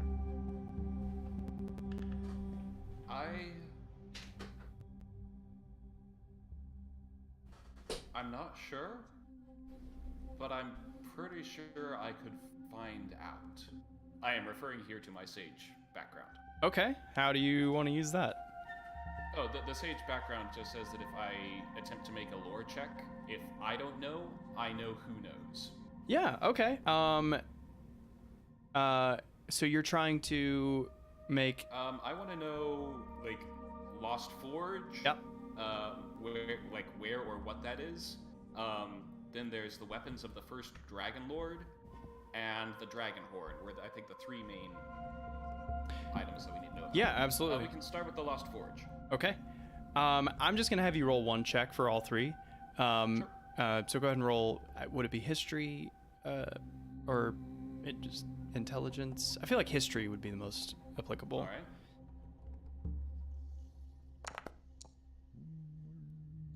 Okay. Also, because I am blessed, that was a skill check. I get a plus a D4. You to that. do. That's a full 4. So 18. So you haven't known him very long, but you get the sense that Proteus has been around, and he's from the area, and he seems eager to help you. And as you look to Kyra kind of for her insight too, she kind of points straight up and goes, "You think Proteus would know?" I think he would. Huh. Let's ask him when we leave. At that, Falben would ask Versi about whether or not Braca and his men of very questionable state should be killed. Sure. Good question. Let me think just a moment.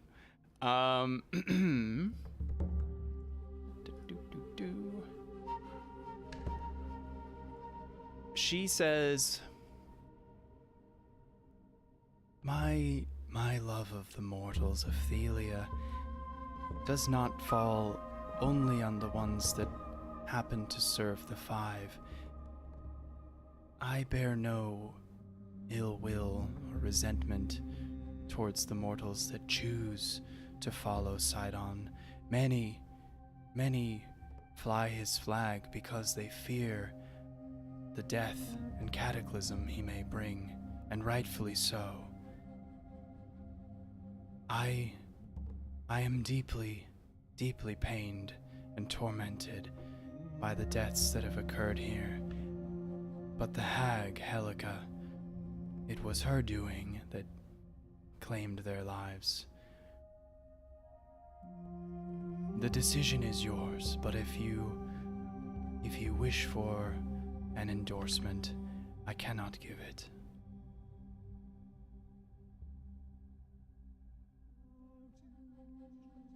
I mean, from the way that he was stroking one of those attendants' hair, I personally would see him removed, but I'm not sure I'm in a condition to do so right now. You're not all hedonistic and whatnot? Yeah, aren't you hedonistic? Look! Time for a lesson in hedonism. Well, okay, like you're referring to hedonism and referring to I'm not ready to do this, or the way he was acting toward her? I'm not ready to do this. Like, it takes, magic is great and all, but it takes energy more than just standing up energy. And I'm gonna need to have to sit for a bit before I can do anything impressive. So you're gonna need a long rest, eh? Short rest actually, and I can use arcane recovery to get one back. Take a quick nap. But that's only one. Yeah, right now may not be the best time to take them on. But, rest assured, his name is in my memory. Versi says,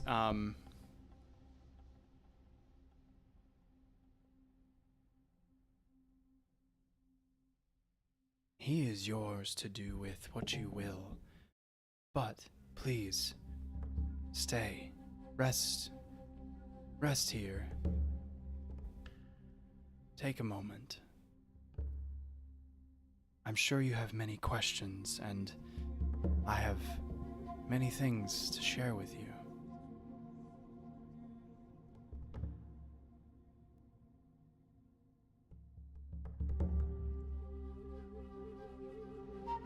With that, Yeah, Falben would kind of look to the group and say, well, that seems like a good idea.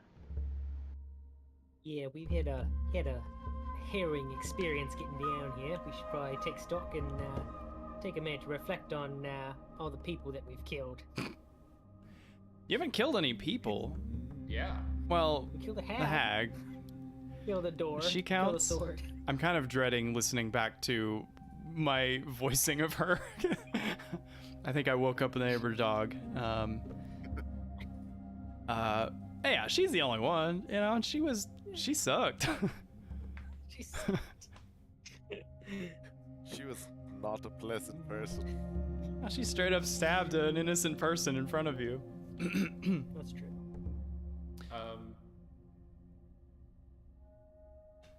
At the invitation for when she says that she's sure we have many questions for her, I'm going to say, yeah, I do, and I'm going to sit down on one of the piles of gold.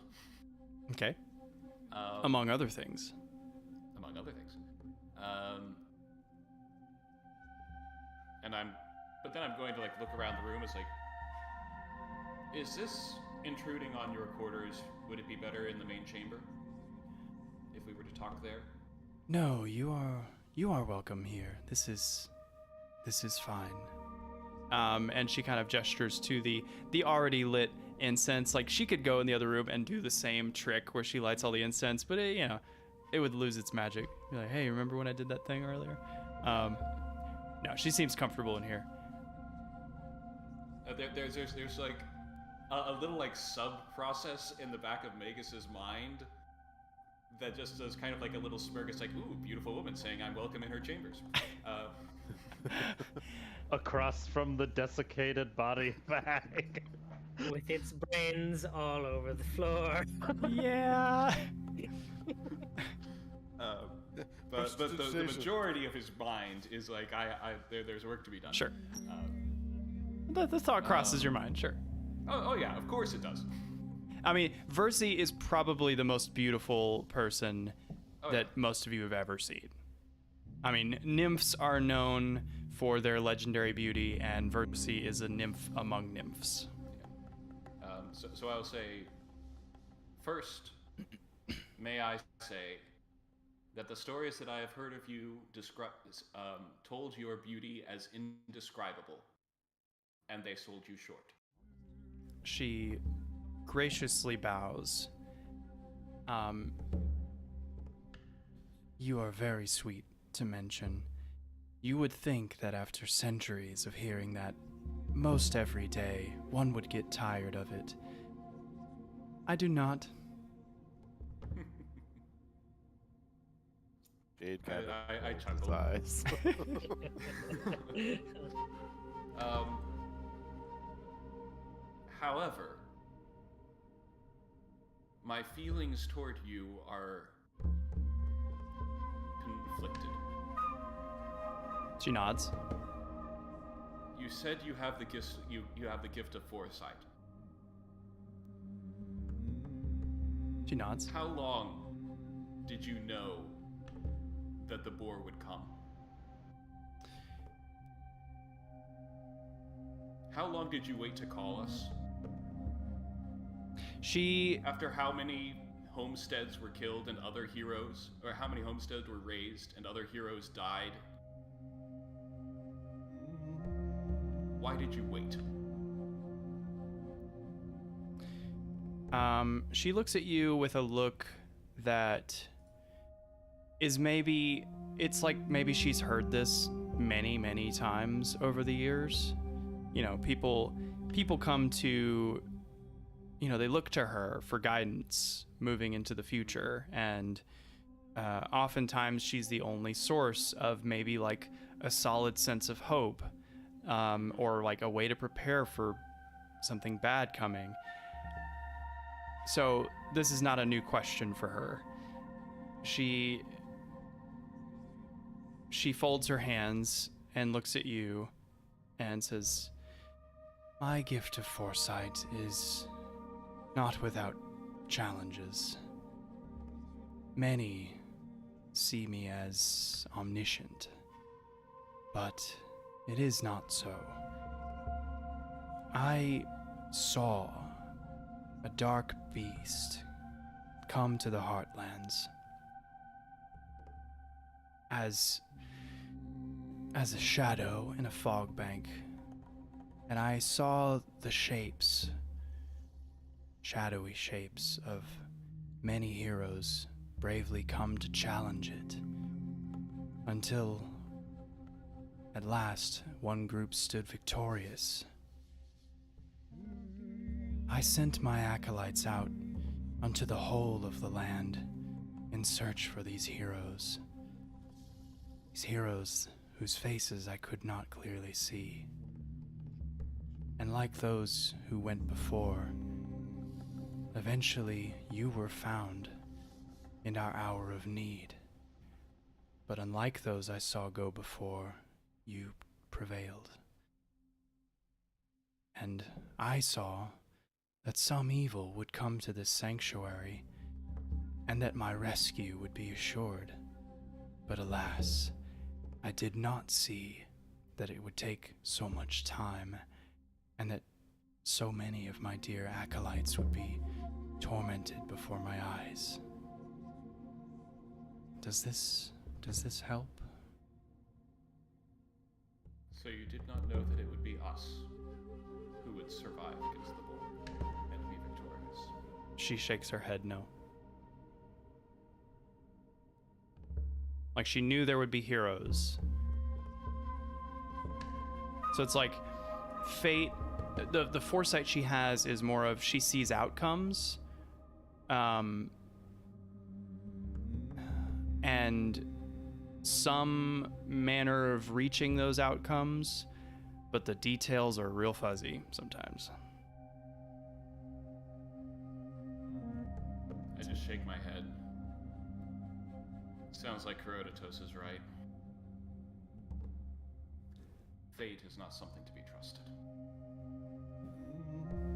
But indeed, sometimes a broken tool is better than no tool at all.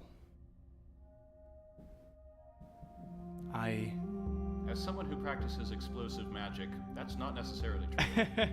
Cool. She's mainly trying to express that without foresight at all, Yeah. you would have no idea what's coming, and so it's not perfect, but it's there, and she understands your frustration with the process.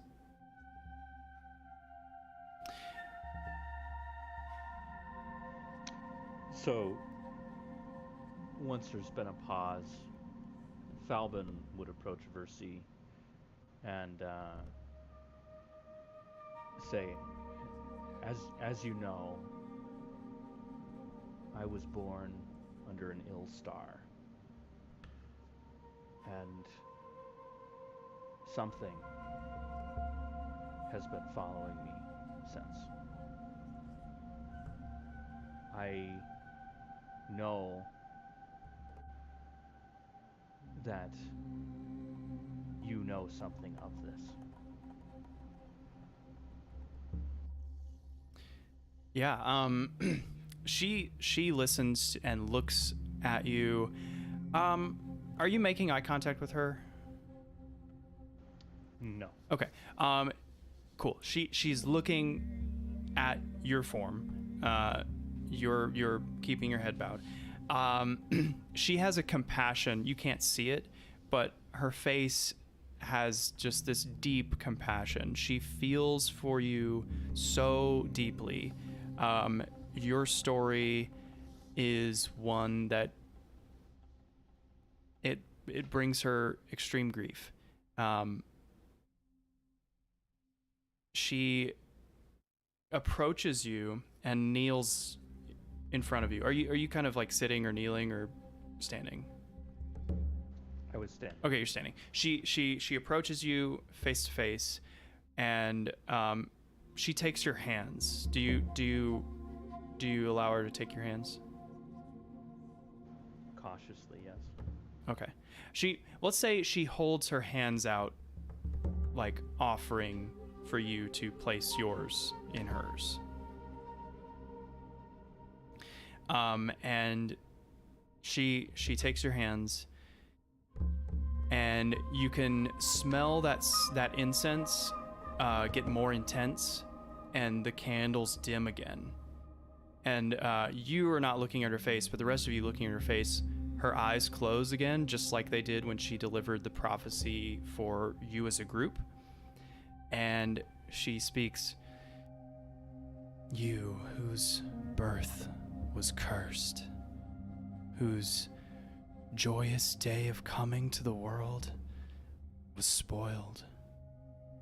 I can see the torment that has been laid at your feet. But alas, my sight is obscured from perceiving the perpetrator of your misfortunes. Speak with my sister, Demetria, where she weeps and rages in the old wood. She has a connection to that which is fated to be your ultimate doom." And she releases your hands.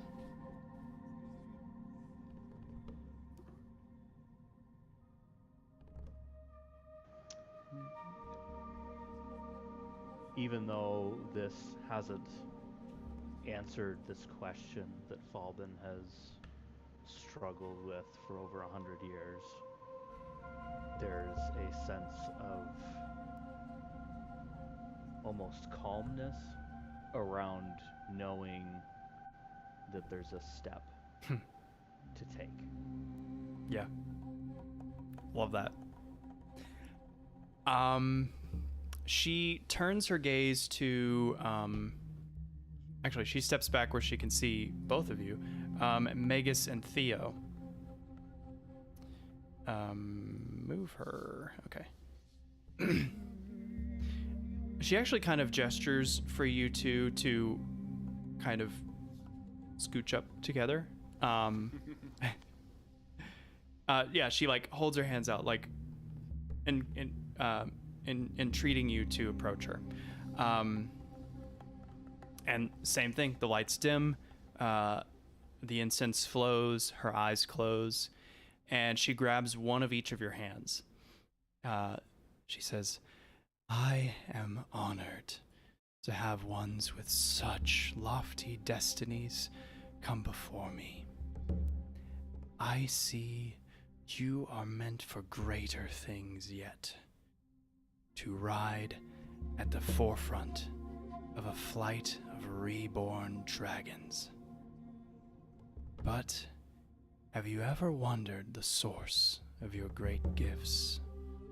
Pondered whence they came? I shall reveal it to you. You see, you and I," and she squeezes both of your hands, "you and I are kin.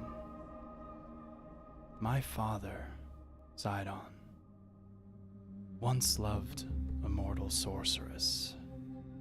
She was your grandmother."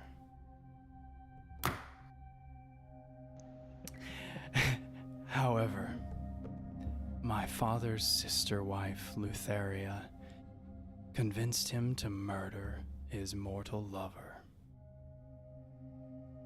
You must avenge her, and in doing so, her spirit shall guide you to your great destiny.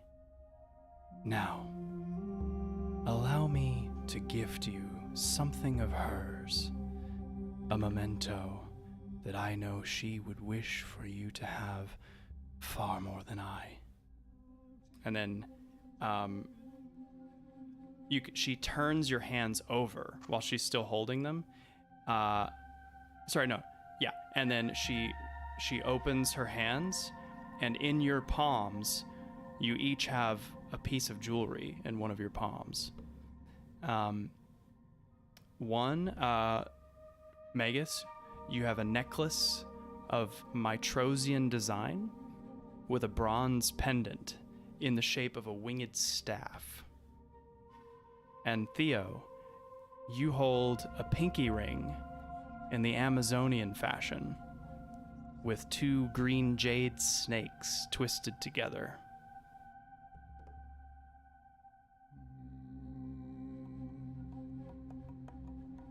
Yeah. And she kind of walks away from you two to like let you talk. Wait, is this the same woman for both of us? What? Both of my grandmothers are still alive! I already thought of that. Versi looks over her shoulder and just kind of shrugs. But I did consider that. I looked at your whole family tree. It's been thought out. So What? I always wondered.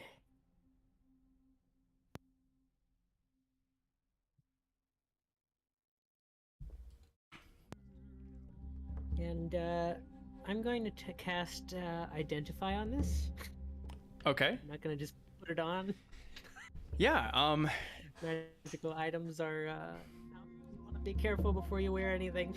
You don't want to just grab the door and open? Yeah, you just don't want to grab sticky doorknobs. That's the only But you mimic. did- That's the only mimic in the campaign. You're fine. It's probably a mimic ring. Eat my finger off. So you're casting Identify? Yes. Where's this thing? There it is. Okay, it takes 10 minutes, but Versi walks very slowly. So let's see. If it is you learn if it's a magic item, Oh no, if it is a magic item or some other magic imbued object, you learn its properties, whether it requires attunement, and how many charges it has. You learn whether any spells are affecting the item and what they are. Okay. It's like this spell almost doesn't work. It barely works. You can't tell if there's any attunement, if there's any charges, if there's any spells. Most likely there isn't. But there's just the tiniest bit of magic in it. Just the tiniest bit. All right. Okay. I will. Yeah, you go first. I will put it on after Also, finding out that there just- isn't something enough to kill me. I just realized that Identify costs a pearl worth at least 100 GP. Didn't have one before, but you do now. So, as long as Magus is cool with you borrowing it. It does not consume the pearl. Oh yeah, then sure. Oh yeah. Like I give you the pearl and I like go up to Versi. I was like, okay, 2 more questions. One, was this the same sorceress? So like, do we share a grandmother? She nods. Okay. Second, the pools out by the main entrance, are they relatively safe? Because I need to go swim laps. She indicates that with Helica the hag dead, the premises are safe. I'm out.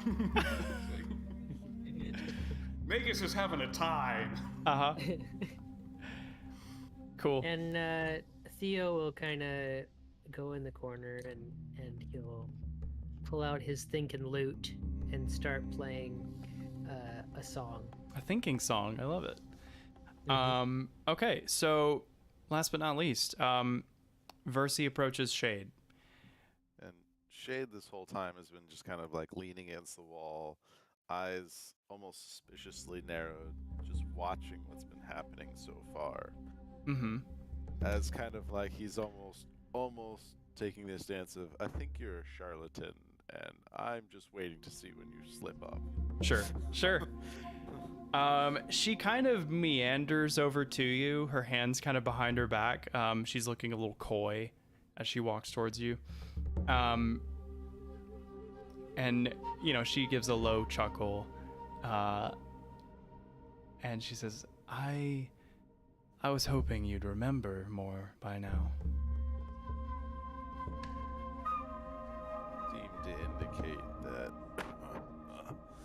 that you know me. Oh, my dear Shade. Do you remember the dream you had a few days ago? In your dream... Okay. Oh, wait, go ahead. She just kind of like cocks his head, like, dream? In your dream, you heard me call you by the name Lucos. Does this ring a bell? I don't know about a dream, but I remember dying. Somebody called me something that I didn't recognize. Was that in fact you? She nods. You see, you were once one of the ancient order of Dragonlords that defended Thelia against the Titans before the Oath of Peace. What's your reaction to this? Shade's eyes narrow, and he just kind of stares intently at her. If I'm allowed to. Yeah, exactly. It was translated into runes, but for those looking, it said, God, I'm not here for this. Yeah, I could read it. Oh, at you least. could. I don't For know. for some language is reason, set to common. the test player that I have that's like spectating for the stream just doesn't have any languages, so it just all comes out as gobbledygook. I love it. Anyway, pardon my interruption. Would I be able to roll like an insight check or something? Because Yeah. Shade is not buying this and really entirely. Yeah, you're trained in insight, so go ahead and roll insight.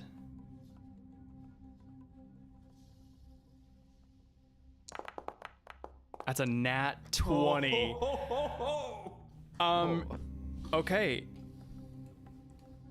You see somebody who knows you intimately. You see somebody who they anticipate your mood. They've even lit incense that kind of pleases your palate.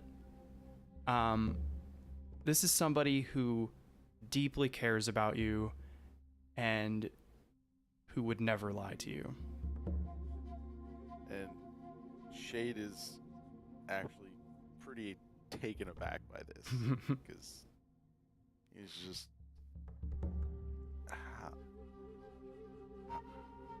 how that was what 500 years ago. Mm-hmm.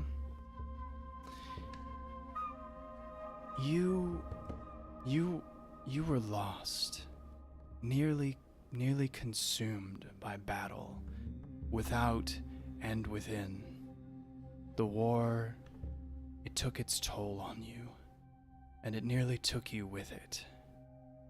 I found you, alone, without your oath-sworn dragon, and I took you in, sheltered from the wrath of my father. For I knew that far, far ahead in time, you had a vital purpose. And so, you remained here, with me, in an enchanted sleep, while your body and your mind slowly healed. It took much time. The man I referred to as Lukos still lives within you, but you have long since parted from him. He exists now as but an echo of yourself, and you as a new and different shade of him. You will never return to the man you used to be, but if you follow the path, you can learn from him, and together reach new heights of strength.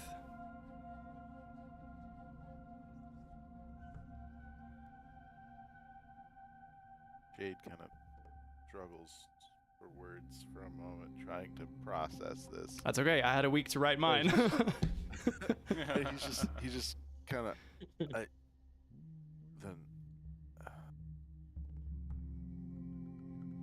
again, still not wanting to believe it. He realizes at his core that this is truth. I'm so glad you crit on that.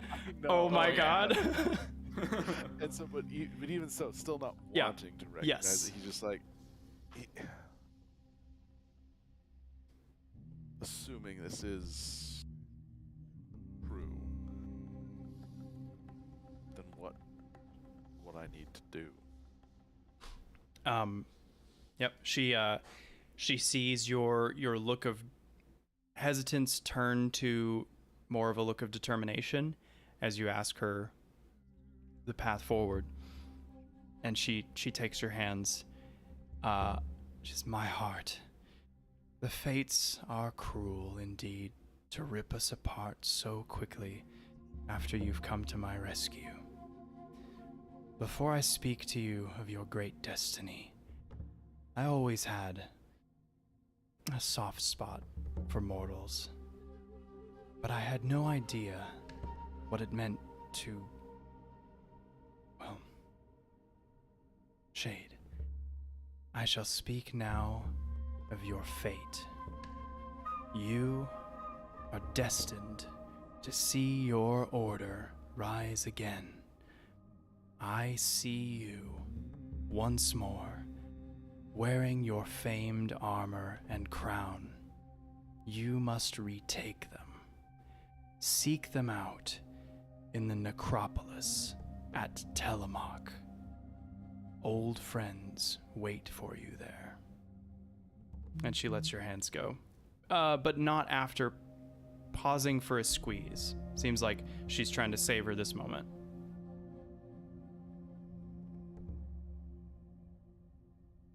He just kind of just stands there, not really confused and conflicted inside. Yep. But after delivering all your prophecies, she goes to rest. So Kyra kind of leans in the tunnel and says, should we maybe give her a minute? I think she's done a lot of prophesying for one day. Yes. Theo will get up from the corner and put away his loot and walk out. She gives you a little golf clap as you leave. There's this scene of like these prophecies and like loot playing and dead hag in the corner. Oh, is her corpse still, or the blood stain is? Yeah, well, I'm assuming that maybe one of you just like dumped her in the river to. Shade would have like dragged her out. Yeah. Eventually. The At some river, point. the river flows out to the ocean. He'll find a corpse just bobbing by. We had a I slight feel like we had a slight disconnection in the stream, but I think we're back. Shade, what were you saying? as Shade leaves, he'd kind of hesitate to be the last one, and just kind of right before he leaves, he'd just kind of turn back, looking at her, and do kind of a just a slight bow, and then keep going. She places her hands over her heart and smiles as you leave. All right, lore dump over, huh? All right. Whew. Yeah, you guys are able to take. I mean, you can long rest too if you want, but you can easily take a short rest here in the chamber. Before that, Falben would walk over to Theo and be like, "Hey, know anything about medicine? I've got these cuts." Are you still wounded? Sure. You are, aren't He you? is. Yeah. Sure. I can take a look at that. I'll do a little, I'm not proficient in it, but I'll, lend a helping hand here. I haven't. Pretty good roll, yeah. Wait, what are you trying to do? I'm just trying to, stop him from bleeding a little. Oh, yeah. I mean, mechanically you Well, weren't, but Basic kind of stuff. yeah, you patch him up. He's like a little different than working with metal, but close enough, right? Yeah, and so there's that. Okay, so everybody take Oh, you have something. the short rest, and if you're injured, you can spend hit die to heal up. Oh, I did not know that. Yeah, so you have what, two of your hit die, which are Oh, look, it like prompts me. yeah, isn't that neat? Like I said, Foundry, you don't even have to know how to play D&D anymore. It's like interesting. Yeah. So do I have to spend both, or can I just? You can one? spend one. You can just spend one if you want. So it basically rolls the hit die and then adds your Constitution modifier. So I think you have a pretty solid con mod, +4. So honestly, you could roll a 1 and be back up to full health. So, and that's yeah, you're full health. Yeah. Yeah, that'll work. So we're basically at like a good stopping point, but I figured we could jump forward to you guys getting a little more information from Proteus, just so that all your tasks moving forward are clear. If that's fine. I mean, it should only take like 10 minutes if that works. Yeah. Okay, cool. Yep. I will just say a little bit of flavor. Yeah. As Magus is, climbs out of the river Mm-hmm. from swimming laps. Well, first of all, he is stripped to his undergarments. And has his pile of stuff on the corner. The armband is still on. Okay. The armband stays on. The armband stays on.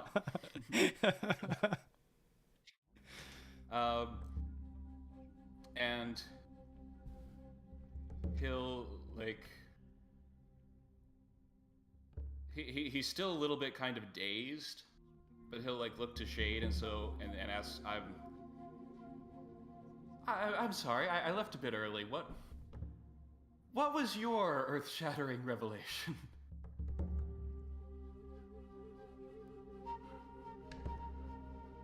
I'm not entirely sure.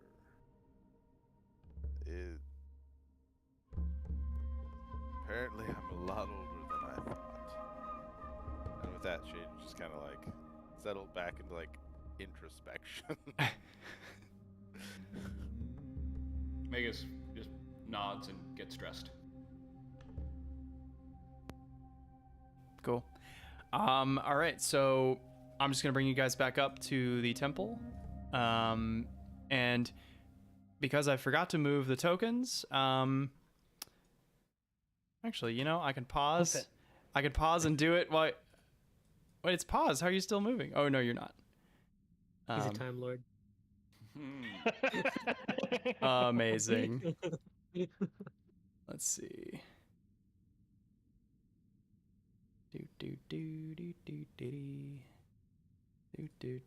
Elevator music. Theo will play his lute. The Cool. token moving lute song. All right, unpaused. Unpaused. We're all we're good. Oh, this door opens. And as you enter the upper level of the temple again, you find that all the soldiers are gone. Oh, good, because Yeah, that was about to be problematic. What kind of fool? Magus was totally prepared to mage armor and then sword dual breaker. Yeah. No, it seemed like maybe they didn't want to stay around for that. But Proteus hears you coming, hears the lute playing, and he says, "Oh! Praise to the Five, you've made it. And Versi, she's all right." Versi is fine. Yes. Good. You got the potions. Yes, they helped save the life of another of your temple associates. He is openly weeping now. Knowing that you've saved Versi and one of his acolytes. These corpses have definitely been cleaned up by now. Enough corpses for today.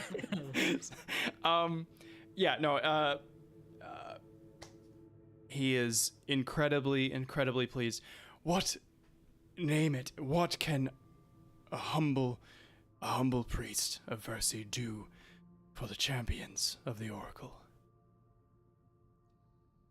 I think you may be able to help us gain some more insight in the prophecy of what we're supposed to be doing.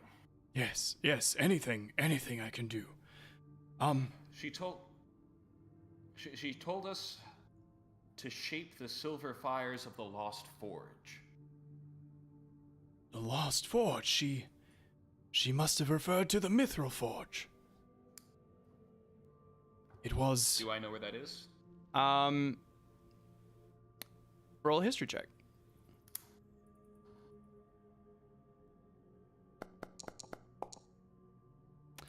Am I still under bless too?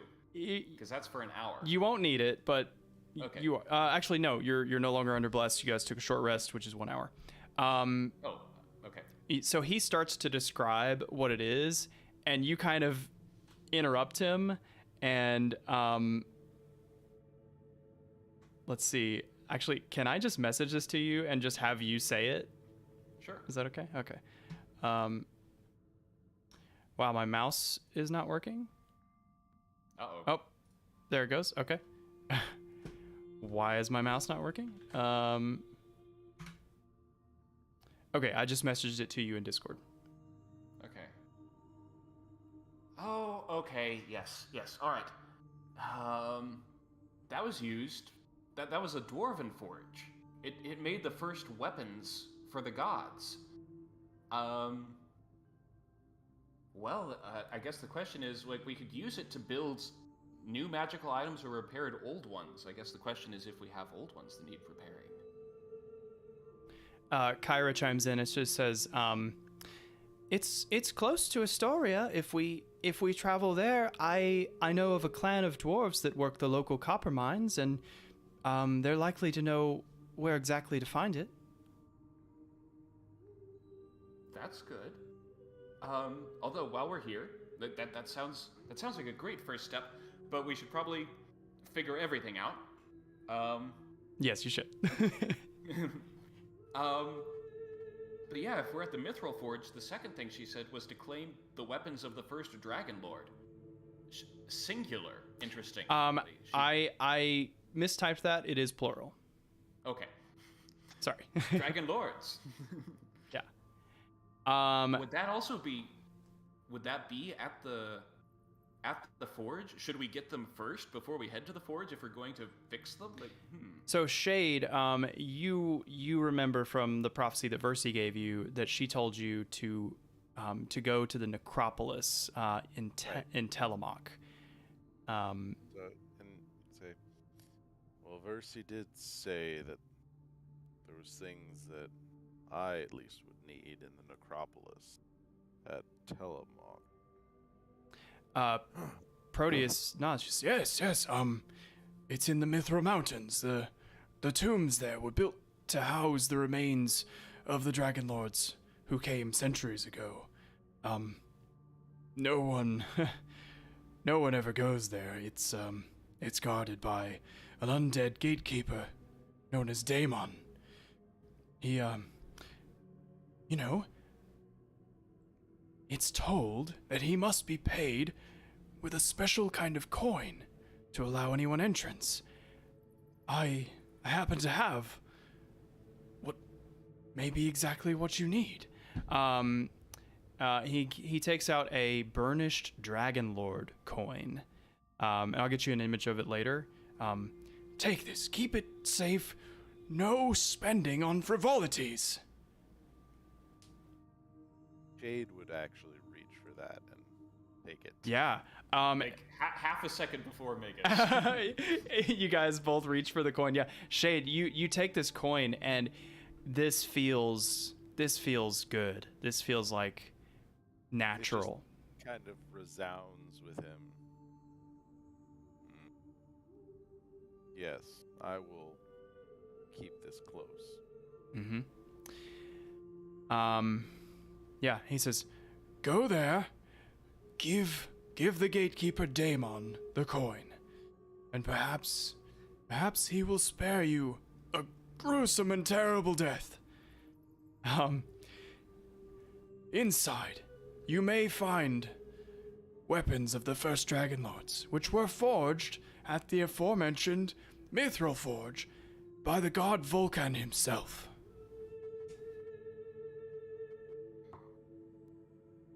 Seems like that may be something we need to do first, then. But the third item. She said to drink of the dragon horn. The horn of Balmetria. Yes, it's an actual dragon horn. At the famed silver dragon Balmetria lost in the battle against the Gigans. It was recovered by priests of Mitros and then consecrated by the Five. It reputedly has many magical powers, including the ability to grant visions to those who drink from it. The horn is stowed in a reliquary in the city of Astoria, and it's still there as far as I know.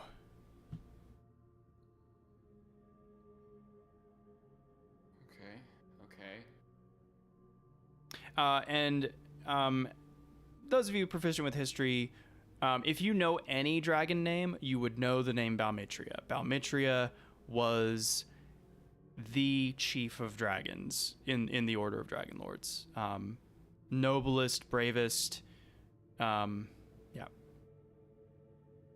And also at the mention of a silver dragon, anybody paying attention would notice Shade kind of flinch slightly.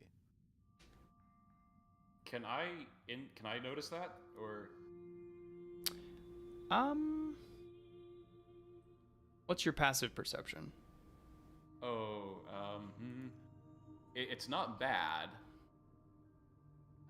Where would I find that? It would just, it's my wisdom score, right? So it'd be +1. Oh, no. Passive perception is 13. Wisdom.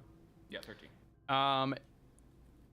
If it would help, like, I was about to actually, like, narrate that Magus is starting to get a little bit suspicious of Shade, because he reached for the Dragon Rider coin, and he also did mention being a lot older than he thought about his prophecy. Shade has a 0 to deception, so I'll say, like, unless you're actively trying to mask your mood, I'll say your passive, your passive perception will pick up on that.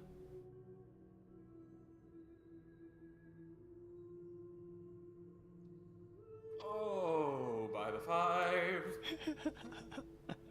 I need to swim some more laps or something. There's another river out front, actually. Yeah, there is another river, but that has steam geysers in it, and I'd rather not cook. Falben would probably lean forward and ask if Proteus knows of Demetria.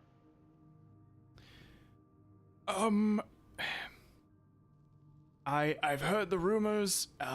Versi has mentioned her before. She resides in the Old Wood, though I know not where.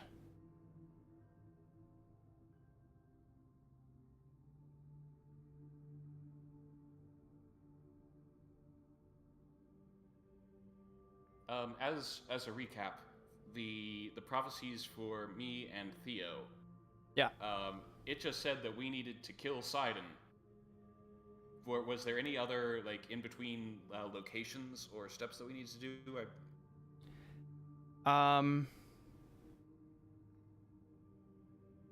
No.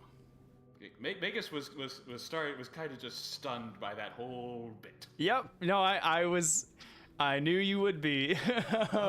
Especially, so this is kind of table talk, but knowing before the campaign started, I had planned this, but as the sessions went on and your, like, Magus's, like, vehement hatred of the twin titans started to become apparent, I knew that this was going to hit hard. It just everything. We'll finish the session and talk afterwards. Yeah. But no, she did not give you a clear next step, actually.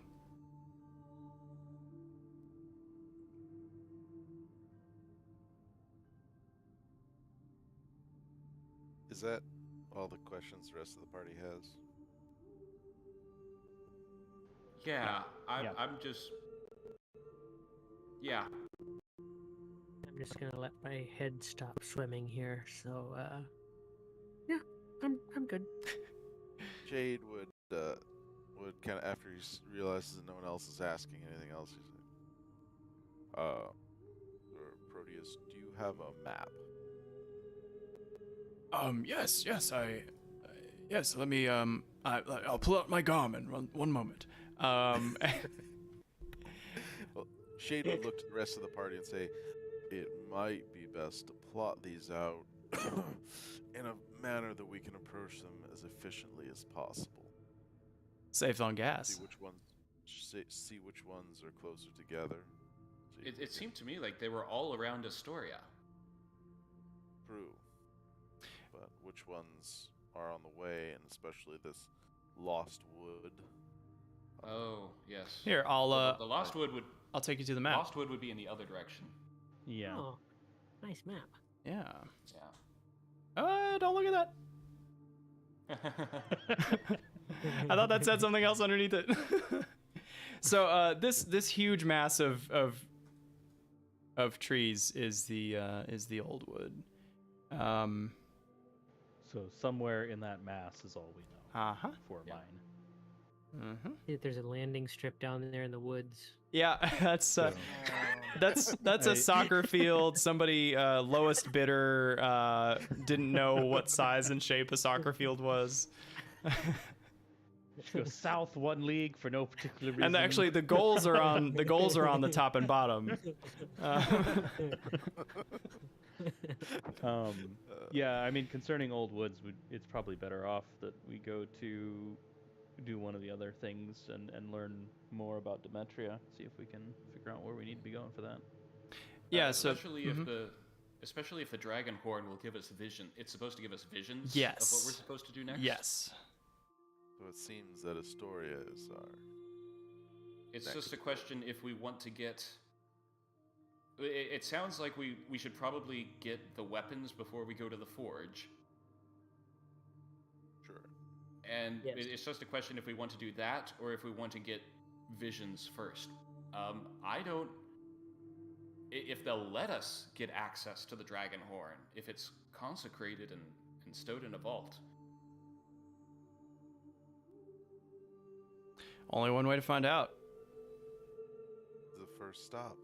If it's Snake right hair. there. To Astoria? To Historia! Would it be That'll be possible to maybe Next destination.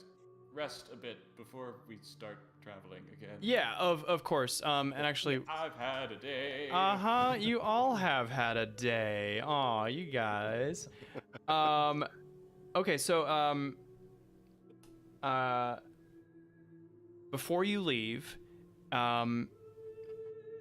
Proteus, comes and intercepts you again. Again, profusely thanks you for saving Versi. I must admit, I'm skeptical that any of these great labors, as they're called, may be accomplished by mortals.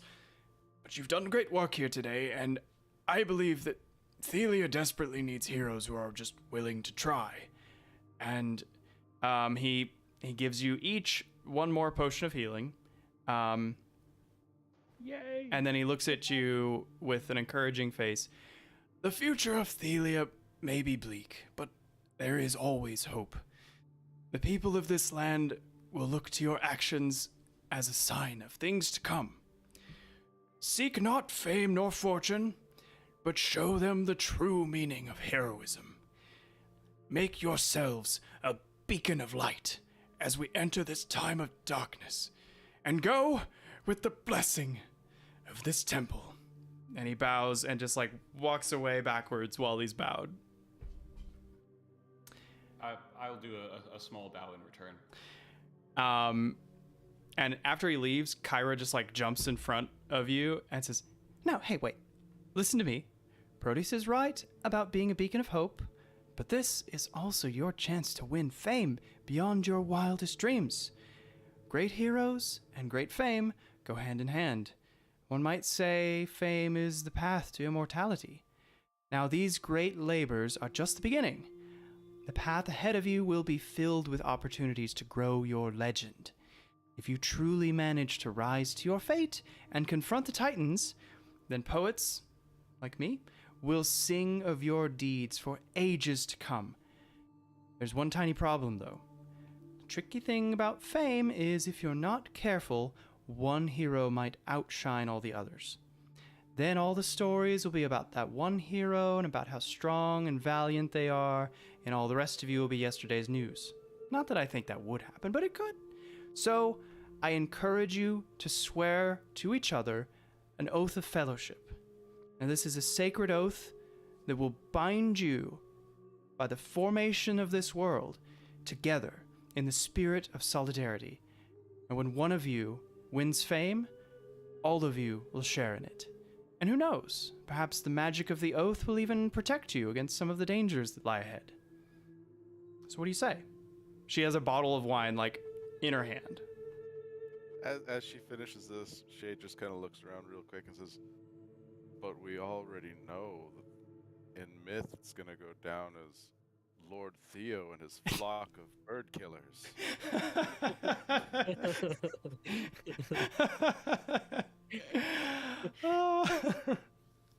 That wouldn't be half bad. Band name called it. Like, I will go up to Kyra. Say, Kyra, I apologize for yelling at you earlier. And you are the embodiment of everything that makes life worth living. But with respect, right now I don't give two shits about fame. Okay. Maybe ask tomorrow. Can we say we're asking tomorrow? Yeah. Sleep on it? Yeah. I was gonna say Shade was gonna be Are like, you? it's a little awkward now that he just blessed us and walked away for us to ask if we could rest here for the rest of the day and head out in the morning. He would totally allow that. Are you guys cool with like hand waving a long rest and like pretending it's the next day? Yep. Okay. Can I still have some of that wine? Assuming that, does your outlook on doing an Oath of Fellowship change if you've had time to rest? Yes. Yeah. I would be. Yeah? Theo would be prepared. Yes. After thinking about all of the trials that the group has gone through together. Yeah. Okay. So she takes out small like wooden cups and passes them around, and I'm going to post the oath in the Discord general. So just so you guys can make this oath together.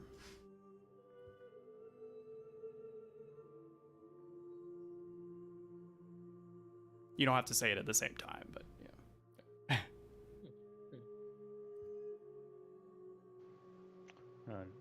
Falben would probably take initiative on this because there's something about this that he hasn't had before, and it's not desperation so much as like the desire to have a brotherhood. So he would start out and say, "I am Falben, and I swear upon my life and my honor that I will uphold the oath of fellowship with the warriors who stand by my side." Jade would chime in next, as he is already innately aware of the value of fellowship and brotherhood. Say, "I am Shade, and I swear upon my life and my honor that I will uphold the oath of fellowship with the warriors who stand at my side," kind of gesturing to the rest of the party.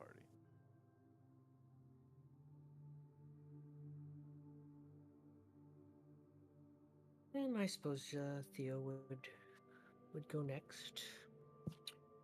"I am Theo, and I swear upon my life and my honor that I will uphold the oath of fellowship with the warriors who stand at my side."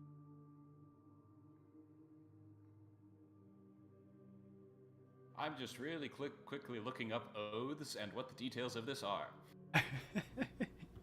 I'm reading the fine print. Contractually speaking. Sure. Yeah.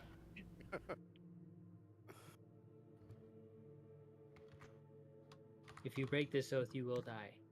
The rest of the party is staring expectantly at Magus. I assume that I have thought about this.